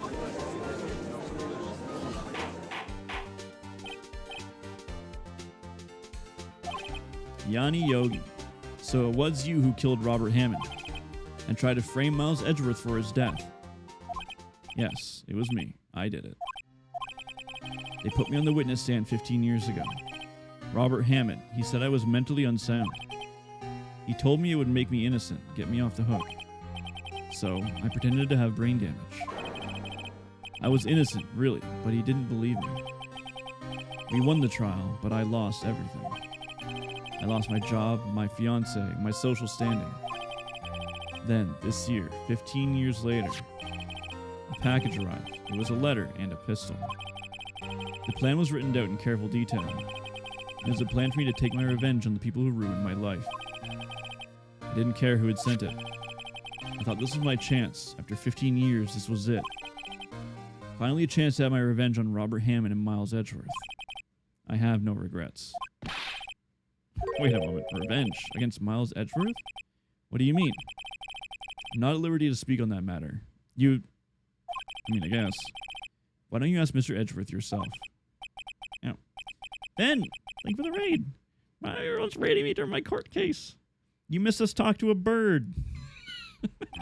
How you doing, Fen? Welcome in. Streaming music? What were you up to? Oh, were you singing?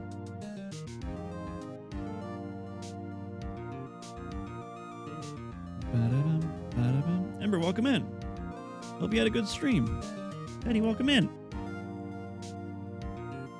Where's Mr. Yogi? Under arrest, Your Honor. Hope you had a good stream. Ew. Teddy, thank you for the follow. We were singing. Make sure to get some water. Rest your voice. Hope you had a good stream. Hope you guys had fun.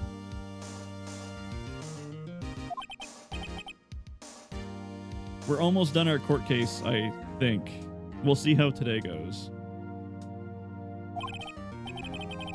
In this case, at least. Okay, so now we're going to do DL6. Let's do it. Make sure you get some rest. Rest your voice, get some water. And I appreciate the raid.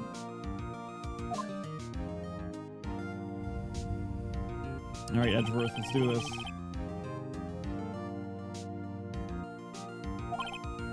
You are clear of suspicion in this particular case, so I'd like to pass judgment on the murder of Mr. Robert Hammond. Any objections? I don't believe it. Why isn't Von Karma saying anything? Very well. This court finds the defendant, Mr. Miles Edgeworth.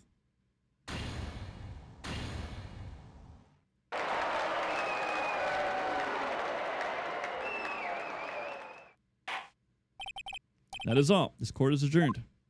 Objection? Eh? Really? Yeah, that's what I thought. Edgeworth. And it wasn't Von Karma. Wait, but that means... No. Edgeworth? Your Honor, I object to your judgment. What do you mean? I'm not innocent at all. As we've heard, Yanni Yogi killed Robert Hammond in revenge. But revenge for what? Edgeworth is trying to confess. He's going to say he's guilty. He's going to tell them he's the murderer in the DL6 incident. He's going to tell them he killed his own dad. What do I do? He's making a point. He won't out himself like that, right? I think we leave this to him. I don't think he's going to out himself like that. No, I'm sure Edgeworth thought about this one long and hard. This isn't my place to interfere. There's nothing we can do about it. This is his problem now. In Edgeworth we trust. Hopefully.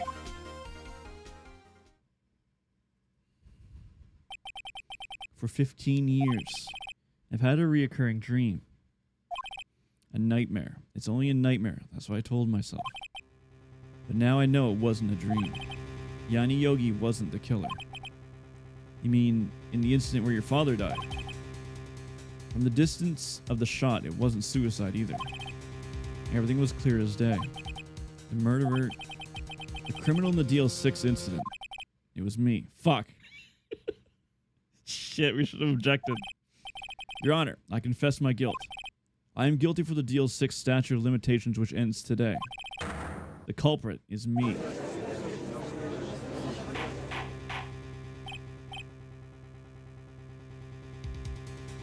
Edgeworth, our faith is misplaced. God damn it, Edgeworth. This is certainly unexpected. The defendant declared innocent is confessing to a different crime. A crime for which the statute of limitation runs out today. I'm not really sure how to deal with this. Ugh, it's obvious. We hold a trial right here, right now. Another trial, but we just finished one.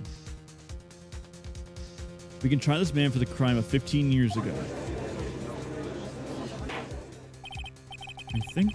I think I would like to take a 5-minute recess. During this time, I'll consider the appropriate course of action to take. Court is adjourned. Can I punch Edgeworth?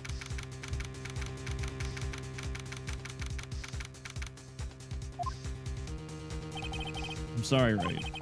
I just wasted all your effort. Mr. Edgeworth, I don't believe it, sir. I mean, you killed your dad? I didn't want to believe it myself, detective. But it's true. I deserve to be punished. Murder is murder no matter what the circumstances. This is crazy. Just crazy. Nick, what are you doing? Huh? Oh. I was just reading through the court record once more. We're like, huh? What? Oh, I was reading the newspaper. We don't get another paycheck for this one? We don't. I'm getting my case ready. Your case? For what? Huh? Isn't it obvious? I'm gonna prove Miles Edgeworth is innocent. What are you talking about, pal? He just admitted to it.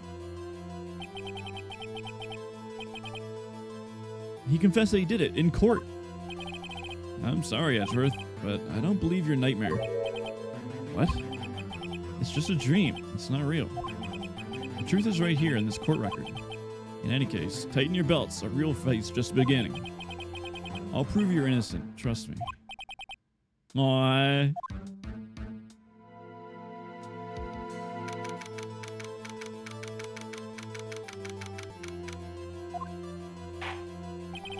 Now then, I would like to resume our trial. Miles Edgeworth has admitted his own guilt. He's confessed his crime. Let us begin by hearing his testimony. Then, though pointless, let the defense do their cross-examining. The statute of limitations on DL6 runs out today. Though it's unconventional for me, I would like to run this one by the book. Let's see. By the book? You fucking tasered me and took all my evidence on this case. Does the defense have any objections? No, Your Honor. You knew this was going to happen from the beginning, didn't you?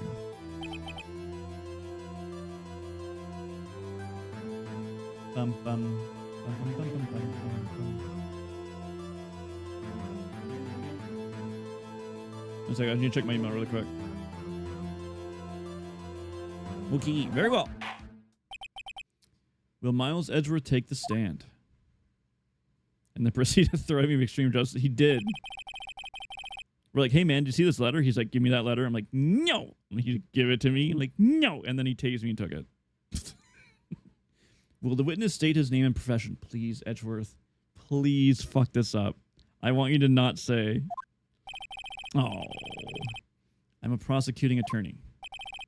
Mr. Edgeworth, 15 years ago you mistakenly killed your father, Gregory Edgeworth. Is this correct? It is correct. Then testify about this matter to the court. Bum, bum. When Edgeworth was telling me about his dream yesterday, I noticed something. One detail didn't quite fit. That'll be the key, but only if I can get this to work. Oh, praying for Mia. The DL6 incident. That day, I'd gone to the courtroom to observe one of my father's trials. As he went to leave, an earthquake struck, trapping us in the elevator. My father and Mr. Yogi lost their composure and began to argue. Just then, something heavy fell at my feet. I picked it up and threw it at Mr. Yogi. I wanted to make them stop fighting. A moment later, there was a single gunshot and then a scream. It was a terrible scream. I remember it to this day. That's all. And until now, you thought this memory was a dream. We were stuck in that elevator for 5 hours. The oxygen in the elevator ran out and I lost my memories of the event. Bah, the same claim Mr. Yogi's made. Very well. Mr. Wright, your cross-examination, please. Okay. Shut up, Edgeworth. It has to be this, because the bullet is in the window of the elevator. He was shot through the door. That's not what I wanted to do to that shit. Fuck. My HP! I wanted to examine it, not friggin' put it up.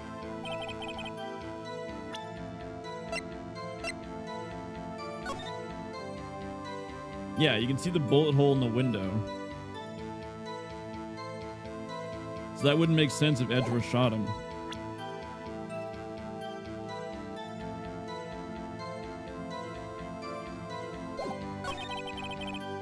An earthquake struck, trapping us in the elevator. My father lost their composure, just saying how we fit my feet. I picked up. What was it? A pistol. I assumed it was the bailiff's, Mr. Yanni-Yogi's. The safety must have come off when it fell from his holster. And you picked it up. What happened next?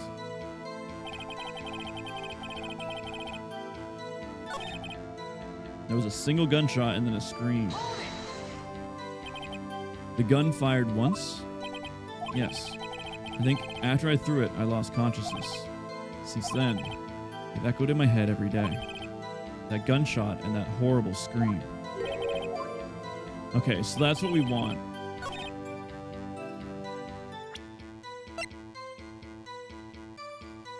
The bullet or the photo? It's one of these two.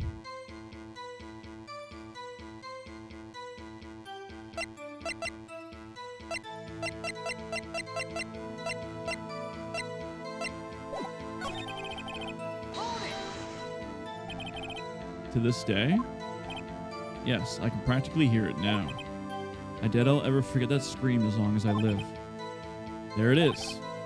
One part of that testimony clearly contradicts the evidence, but I don't know what it means. Better find out quick. Okay, so this is what we're after then?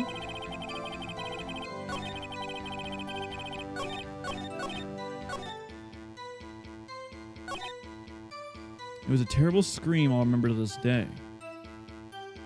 Is it because he was shot through the heart? And you're to blame. Do I have... I don't have the split photo though, do I? Is it... The victim data is in here, right? Because we went over it with Polly. Your Honor, what do you think about the witness's statement? I'm not sure I follow. It clearly contradicts, I thought... Oh, fuck. Shit. Alright, we're cheating. I don't want to do this entire thing over again. Present the DL6 case a moment later. I'm not doing this entire trial all over. We're cheating.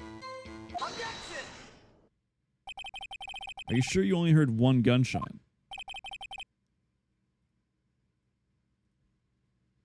Yes, I'm sure of that. I heard the shot and the scream. Then everything faded. I was unconscious until the rescuers came. I see. No, Your Honor. Unfortunately, you don't.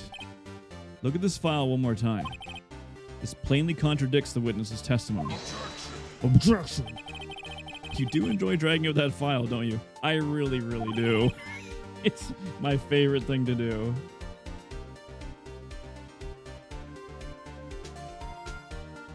I don't accept this evidence unless you can tell us what page it's on. Which page contradicts Miles Edgeworth's testimony? Look at the victim data in this file. It says quite plainly, the murder weapon was fired twice. Miles Edgeworth only heard one gunshot. Yet the murder weapon was fired twice. The first shot was the accidental firing when the pistol was thrown. So, who fired the remaining shot? Was there perhaps another shooter who fired the second shot? Your Honor, as I'm sure you're aware, this incident occurred 15 years ago. The evidence is dated. The pistol did fire twice. However, we do not know when the second shot was fired. It might have been fired the day before the incident. There's no proof that the second shot had anything to do with this incident. What? What? The murder weapon was fired twice, as we've heard. One of those shots was fired by the defendant, a boy at the time. Do you have any proof that the other shot had something to do with this case? Obviously. Your Honor, I think I'll be able to show you proof. Impossible. Now, Mr. Von Karma, save your surprise for after you've seen the evidence. Very well, Mr. Wright. Show us your proof. Do you have any evidence that the second firing of the pistol is related to this incident? Present the DL6 incident photo. Oh, so the shot in the window was the one Edgeworth threw. And then the shot that hit his dad was fired from inside. Oh, okay. All right, bet. Look at this photograph. This is a photograph of the scene of the crime 15 years ago. I can see the victim lying there as Gregory Edgeworth. This proves the murder weapon was fired twice at the time of the incident. This photograph proves it.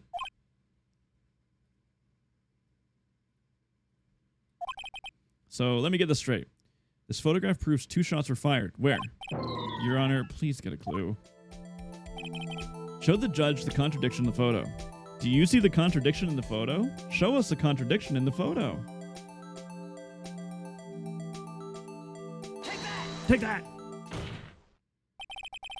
As it should be obvious, the contradiction is here. I see. A bullet hole in the door. Your Honor, Gregory Edgeworth was killed by a shot from Gregory Edgeworth was killed by a shot from the pistol. Yet there's also a bullet hole in the elevator door. We also know that the murder weapon was fired twice. Thus, someone other than Edgeworth fired that second shot.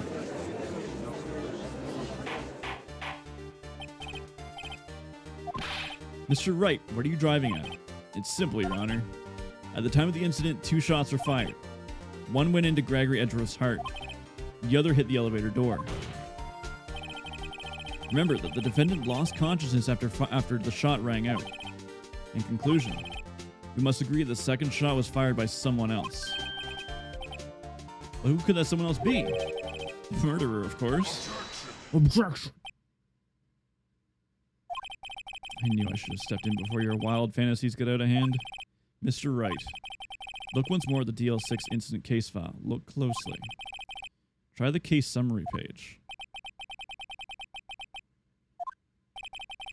Look what is written there. Not a single clue is found on the scene.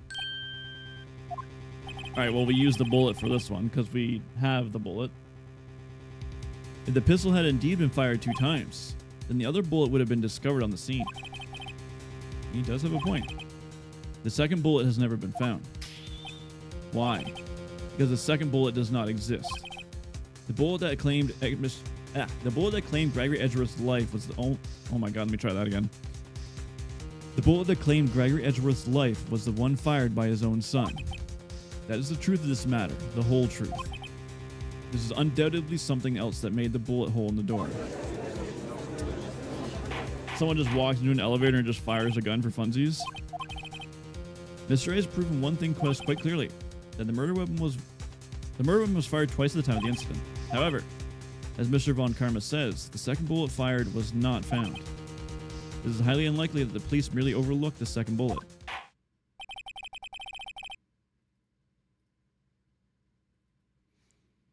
So, all we have is a single bullet fired.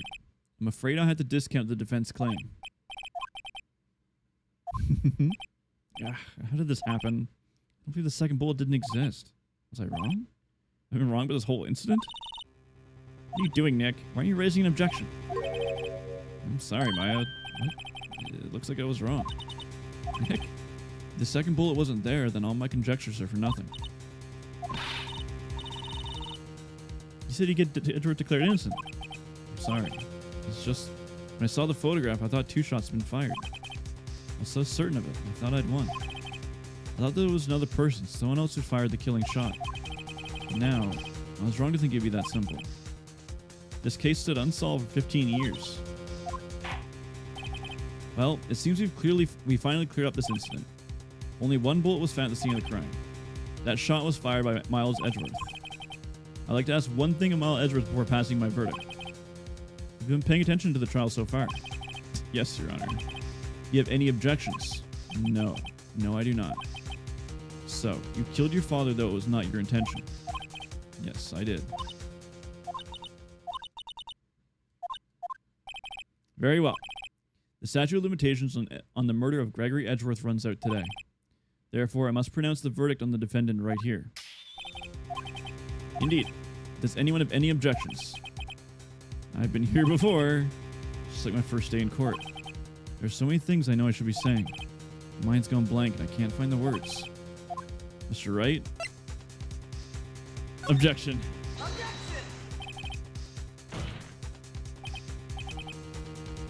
Your Honor, I object.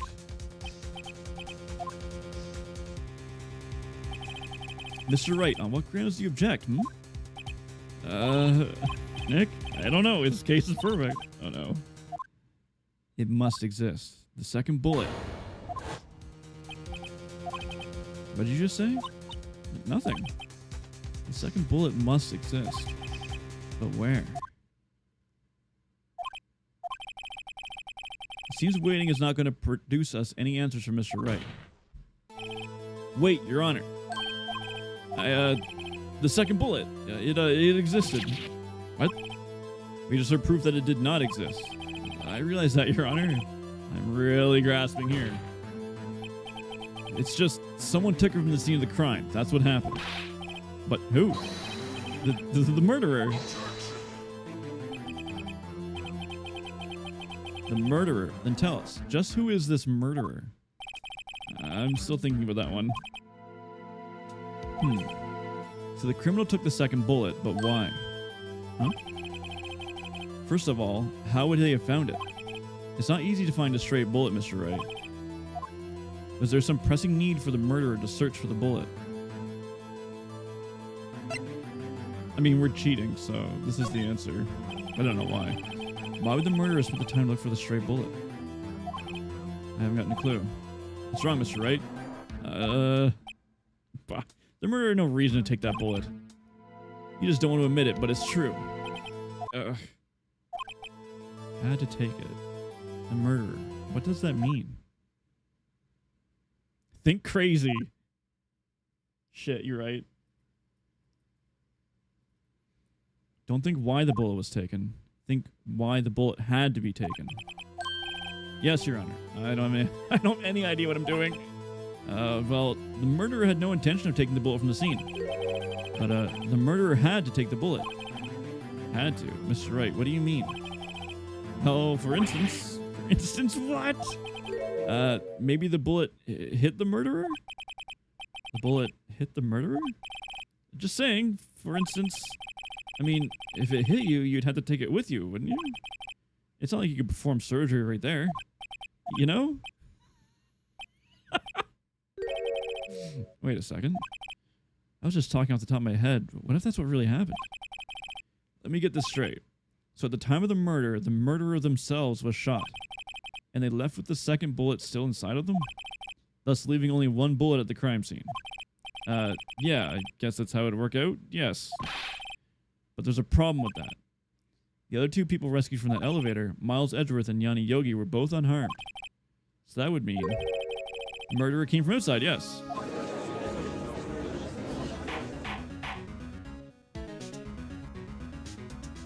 That's what I've been saying this whole time. The two men fight inside the elevator. Trying to stop them, the boy picks up the pistol at his feet and throws it. The pistol? The pistol discharges and the bullet goes through the elevator door and hits the murderer outside. The boy loses consciousness. Then, the murderer opens the elevator door and sees the men inside.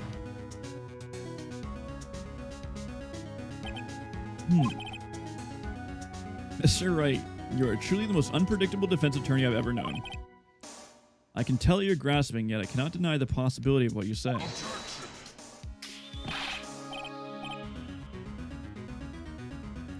What are you saying? Deny it. No one was involved in the incident that was wounded. Oop. I wish there was a log, because I keep pressing X too often. No one was wounded at the time of the incident. He's right. I can't think of anyone. Hey, Nick.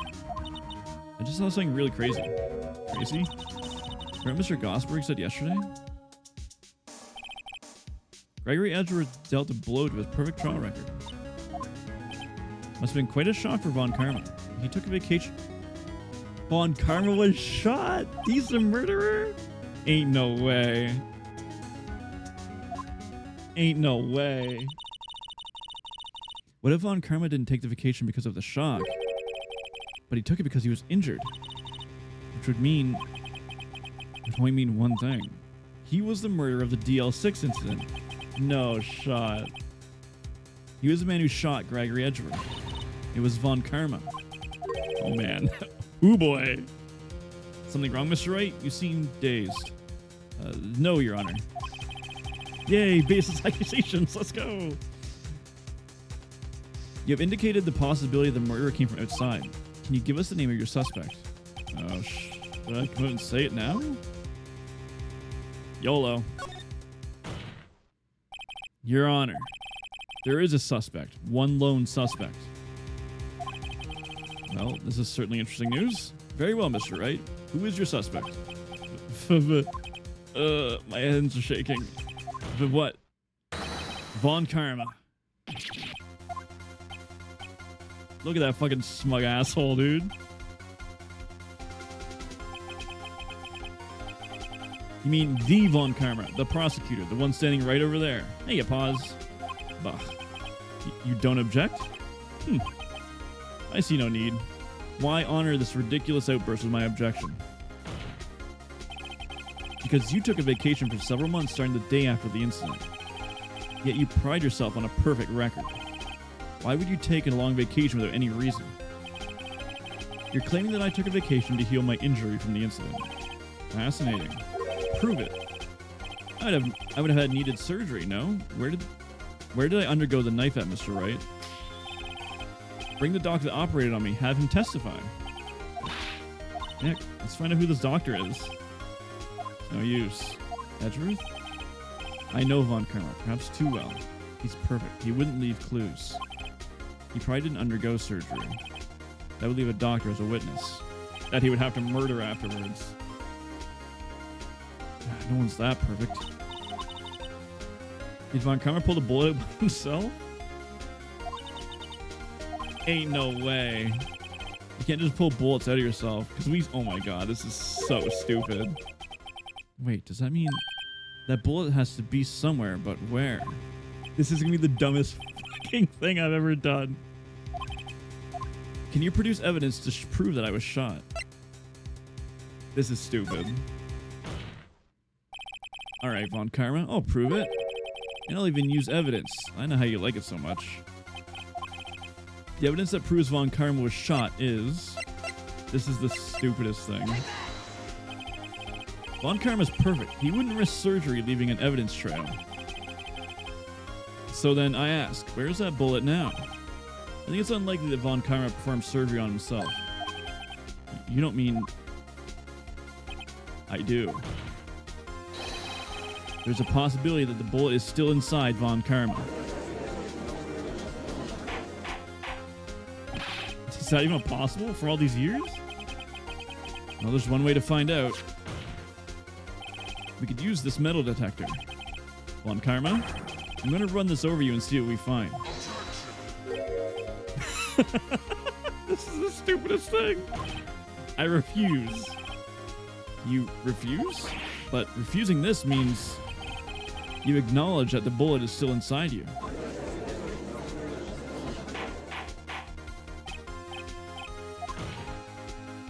Your Honor, the defense requests that we be allowed to use the metal detector. Judge, I call for suspension of this trial. This is an invasion of privacy. The statute of limitations right on this case today. It was you who said we had to end it right here, right now. Just have metal stuff from other things. Oh, don't scan down there. Enough. I permit the use of the metal detector.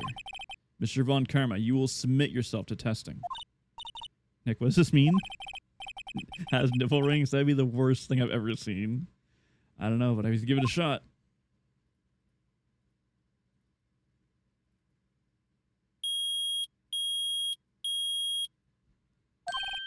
It reacted. Something's inside his right shoulder. The bullet. Mr. Von Karma? You. It was you. I was afraid this would happen. And so I remained silent. Indeed, there is a bullet in my shoulder. However, it has nothing to do with this incident. What? I was shot in the shoulder long before the DL6 incident. I claim that the bullet in my shoulder is no relation to DL6. And you can prove that how? Yeah, can you prove that? Prove. I have no obligation to prove anything. You fucking... What? Yeah, you do, bitch. I'm accusing you of murder. It is Mr. Wright who must prove something here. Not I. Mr. Wright? Well, can you prove it? Can you prove that the bullet in Von Karma's shoulder was from DL6? Of course you can't. You don't have any evidence of the DL6. You don't have any of the DL6 evidence. That's because you took it out of the records room yesterday.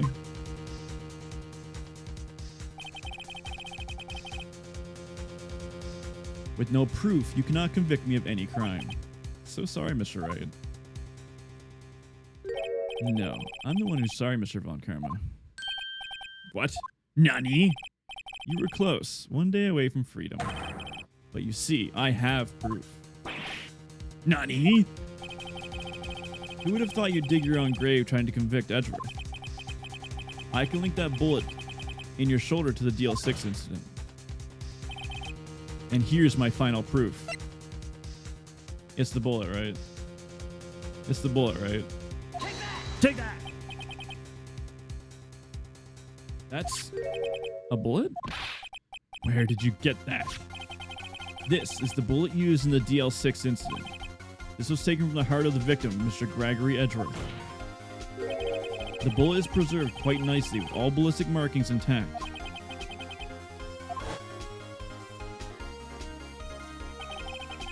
You may recall the term. It came up in the first trial 2 days ago.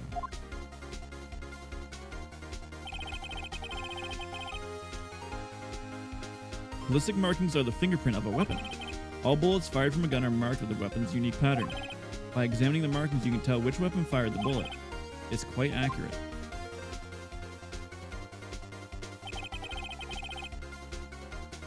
We have 2 bullets in our possession. One, the bullet removed from Gregory Edgeworth's heart. The other, Mr. Von Karma, is the bullet buried in your shoulder. We can analyze both bullets. Then if the markings matched, we would know that both bullets have been fired from the same gun. The very same pistol, in other words, the murder weapon that killed Gregory Edgeworth. Mr. Von Karma, you will let us remove the bullet from your shoulder, and we'll compare the ballistic markings to those on this bullet, and solve this case once and for all. Well, Mr. Von Karma? And we gave him a heart attack and he died.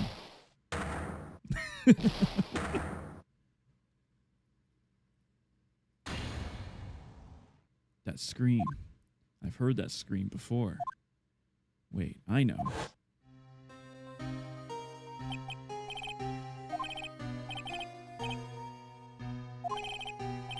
Stop breathing my air.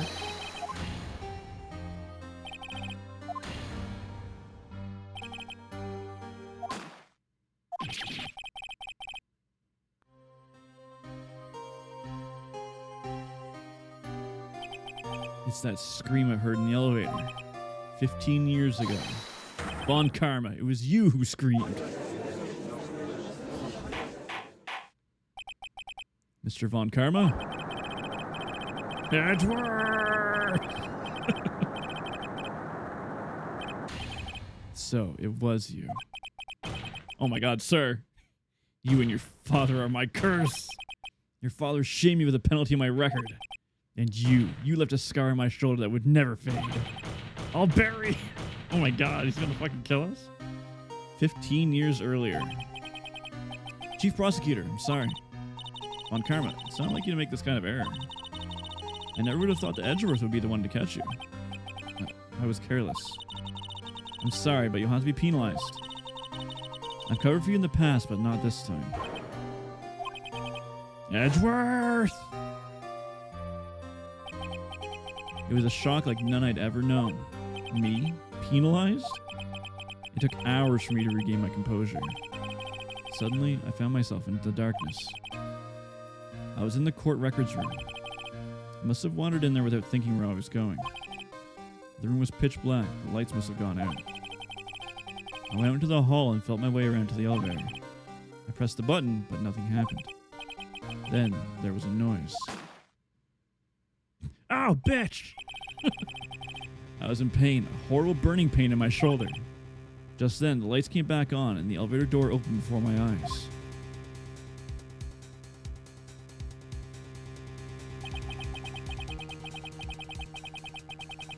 I saw 3 people inside, all laying unconscious from oxygen deprivation.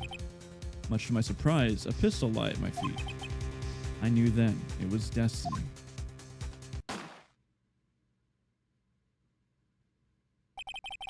In his last moments, Gregory Edgeworth was still unconscious. He died, never knowing who shot him. Later, he spoke through a medium blaming Mr. Yogi. He was fooled. It was the perfect crime. Oof.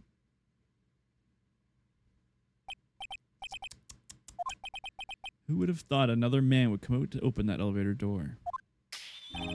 Judge, what are you doing? Do your job. Bring an end to this miserable charade. Very well. It appears we have come a very long way to the end of this maze.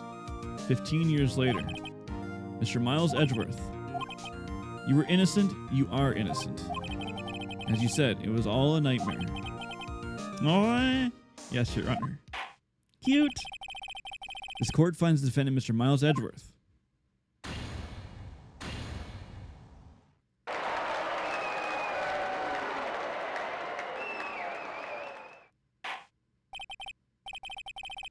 That is all. Court is adjourned. Von Karma? And Von Karma? Nick, we did it! Did you see his face? Von Karma looked even paler than usual. He's trying to be all cool, but inside, you crushed him. Nick crushed him! I gotta say, I'm impressed. He was pretty close, though. I was sure we had it. I know, I was on the verge of tears myself the whole time. But now it's all just a good memory. Aww. So it's finally over. Edgeworth. Right? I'm not sure how to say this. Aww. I see. Thank you, Wright. You're welcome. I think you could have done better than that. Ugh. Sorry, I'm not good at this sort of thing. You got a lot to learn, Edgeworth. I just got you there. Whoop! Amazing, pal. You pulled through just like I knew you would. I'll never forget this. I owe you one, pal. And tonight, let's party. Dinner's on me. My salary went down a bit this month, but who cares? You see, Mr. Edgeworth, you should take a lesson from Detective Gumshoe. That's how you say thank you. I see. Whoop. I feel foolish. Alright, I like Edgeworth a lot now. Don't worry, take it a little at a time. You'll get used to it. It's been 15 years since I've seen Edgeworth this unguarded. Lotta, what are you doing here? Yo, Edgeworth, congrats. Thank y'all very much. Thanks, y'all. I knew you were innocent from the start, of course. Just look at you. You wouldn't stick your hand in the cookie jar even if no one was there. You were the witness on the first day of the trial, weren't you?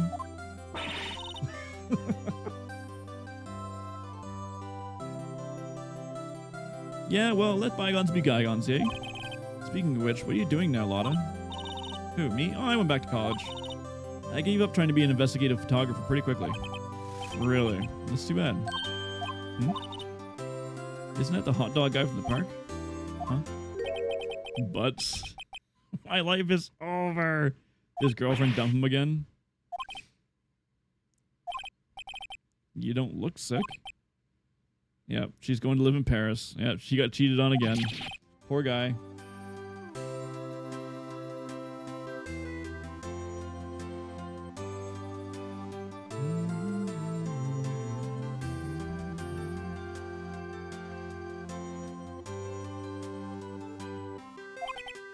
Should have seen that coming.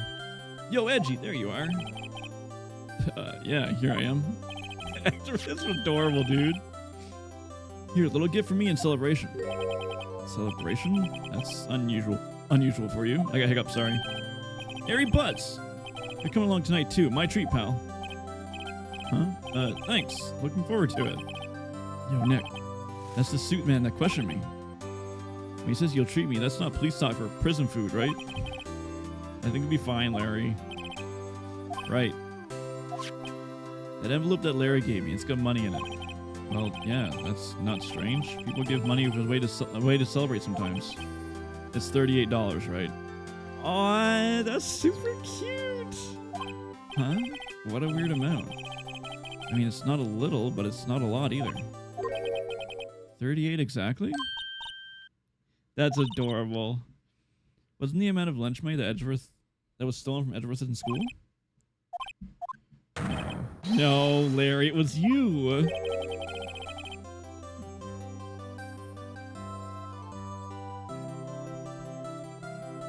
Why are you so surprised about Wright? Larry was absent from school that day too, right? That doesn't automatically rule him out as a suspect. What? Think back to that day 15 years ago. Larry took the day off, but he was bored, so he came to school anyway. Then he saw the money lying there, and the rest is history. Never was good at history. Edgeworth, you didn't know, did you? I suspected. I just couldn't picture Larry protecting you like he did that day. Everyone was saying you did it. The whole class was against you, remember? Yeah, too well. Right, you may not know this, but we used to have a saying back in school. When something smells, it's usually the butts. I know. Really right. I'm surprised you didn't figure it out. Well, this is an unexpected turn of events, huh? Edgeworth? You should have told me. It was 15 years ago. Don't you think the statute of limitations run out, Mr. Edgeworth? I'd say so, yes. There you have it. Where does that leave me? I became a defense attorney because of what you two did. Well, you've always been something of an insufferable emotionalist. Yeah, and you always get worked up too easy, too. The death sentence for both of you. And if only I'd known I'd become a prosecutor. And the same goes for me, only the other way around. The longest time I thought I might have killed my own father.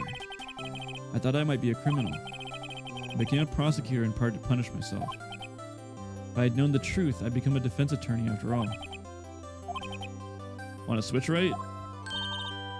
Do we actually get to switch? That'd be sick. Line up, y'all. I'll take a photo.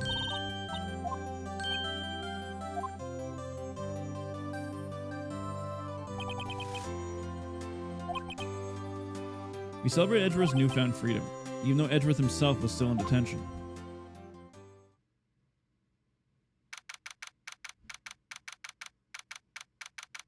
Oh, I wanted to see the photo.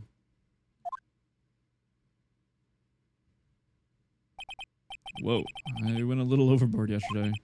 My head hurts. Huh? It's still only 5. Maybe I should go back to sleep. Hmm?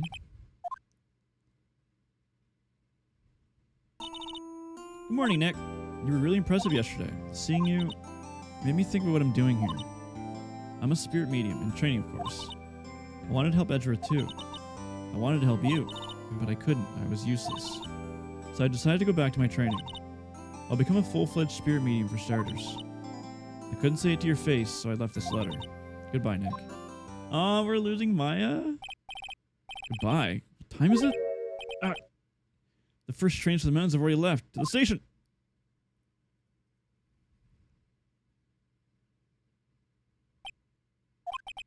I guess I'm too late. Hey! Nick! She couldn't leave. So, you're leaving? Yeah. It's hard being a spirit medium who can't talk to spirits. And I think you'll do fine without me, Nick. Be good, okay? No, she's not allowed to leave. Hold it! I never could have saved Edgeworth without your help. And lastly, the trial, I heard her. I heard Mia's voice. You heard my sister? Yeah, only her voice, but still. It was at the very end. I thought we'd lost everything. Well, that's my sister for you. Detective Gumshoe helped Mr. Gosberg and even Larry. I'm the only one who couldn't help. I was useless, Nick.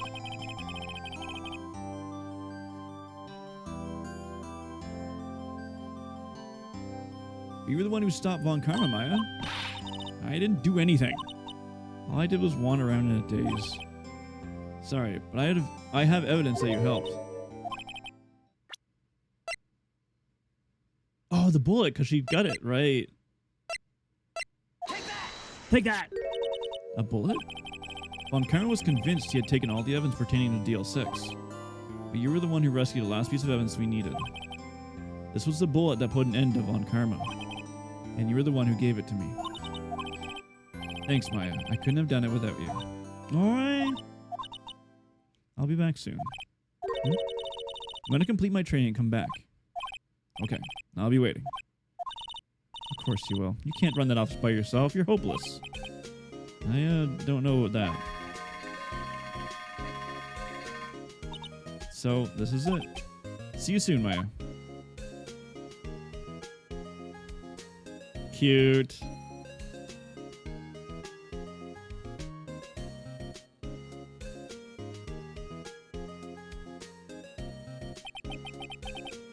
And so my story ends. Time to turn a new page. And say goodbye to the novice defense attorney that I once was. Now a new story begins. The same old crazy cast of characters.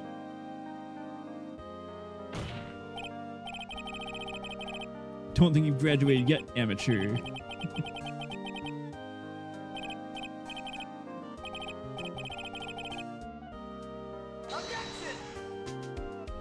Wait, there's not a case 5? There's not a case 5?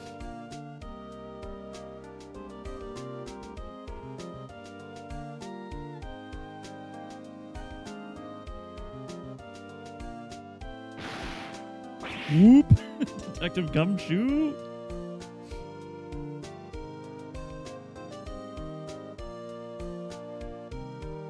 She was kind of embarrassed, something strange. Adorable.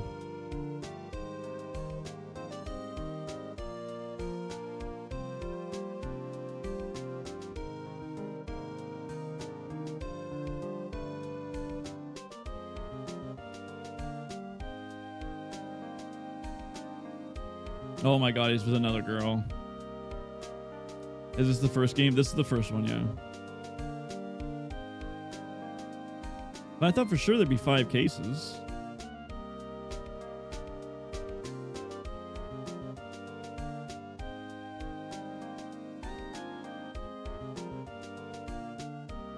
I hear he's been busy lately. You know, not to ring my own bell, but I sort of taught him everything he knows. No, you didn't.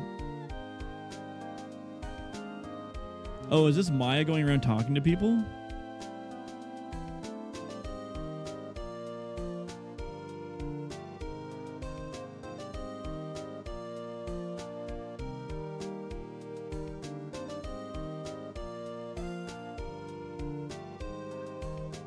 Oh shit, good for you, bellboy.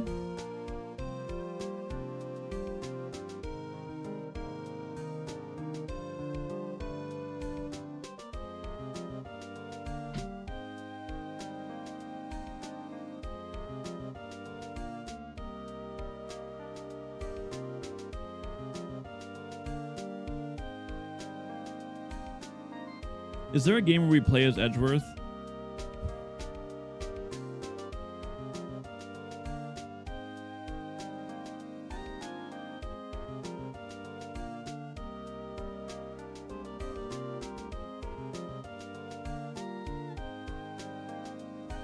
Ah, Miss Oldbag.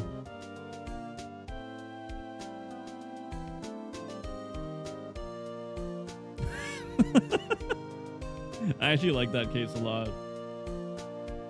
That was a really long case, though.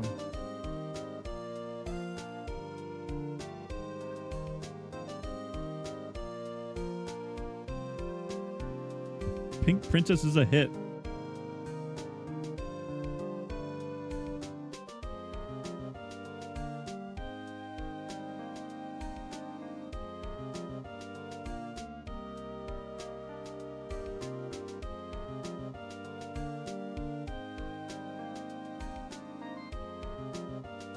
I still can't believe she wasn't the killer, dude. I thought I had her pinned.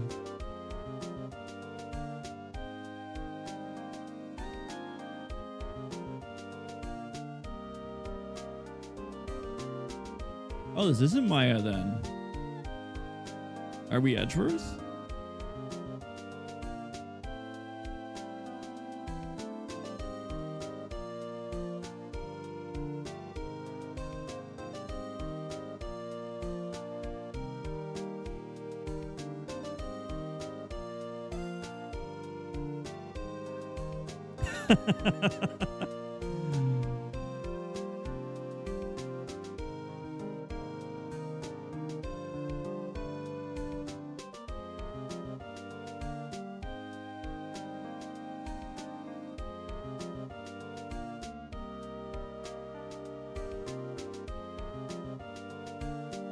A paranormal photographer. Hey, look at you. I got a game for you.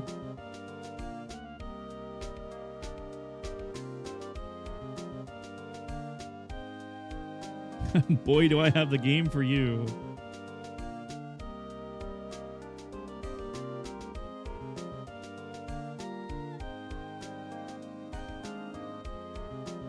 Oh, there actually is a ghost. They took a picture of Mia.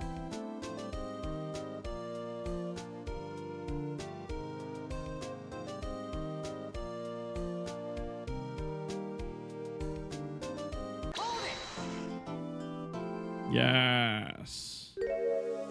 A brand new episode's been added. Are we watching the intro to this and then calling it a day? We'll watch the preview for this case and then we'll call it a day.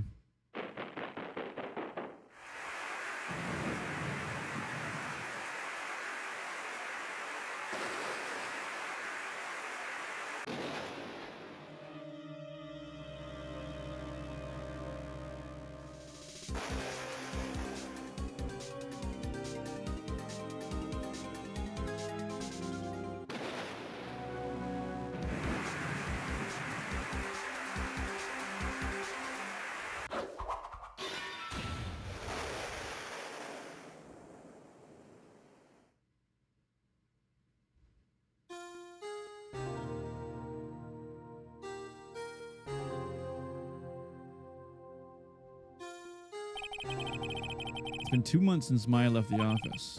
2 months without a single trial. I've had offers, but none I took. That is, until the day that girl showed up.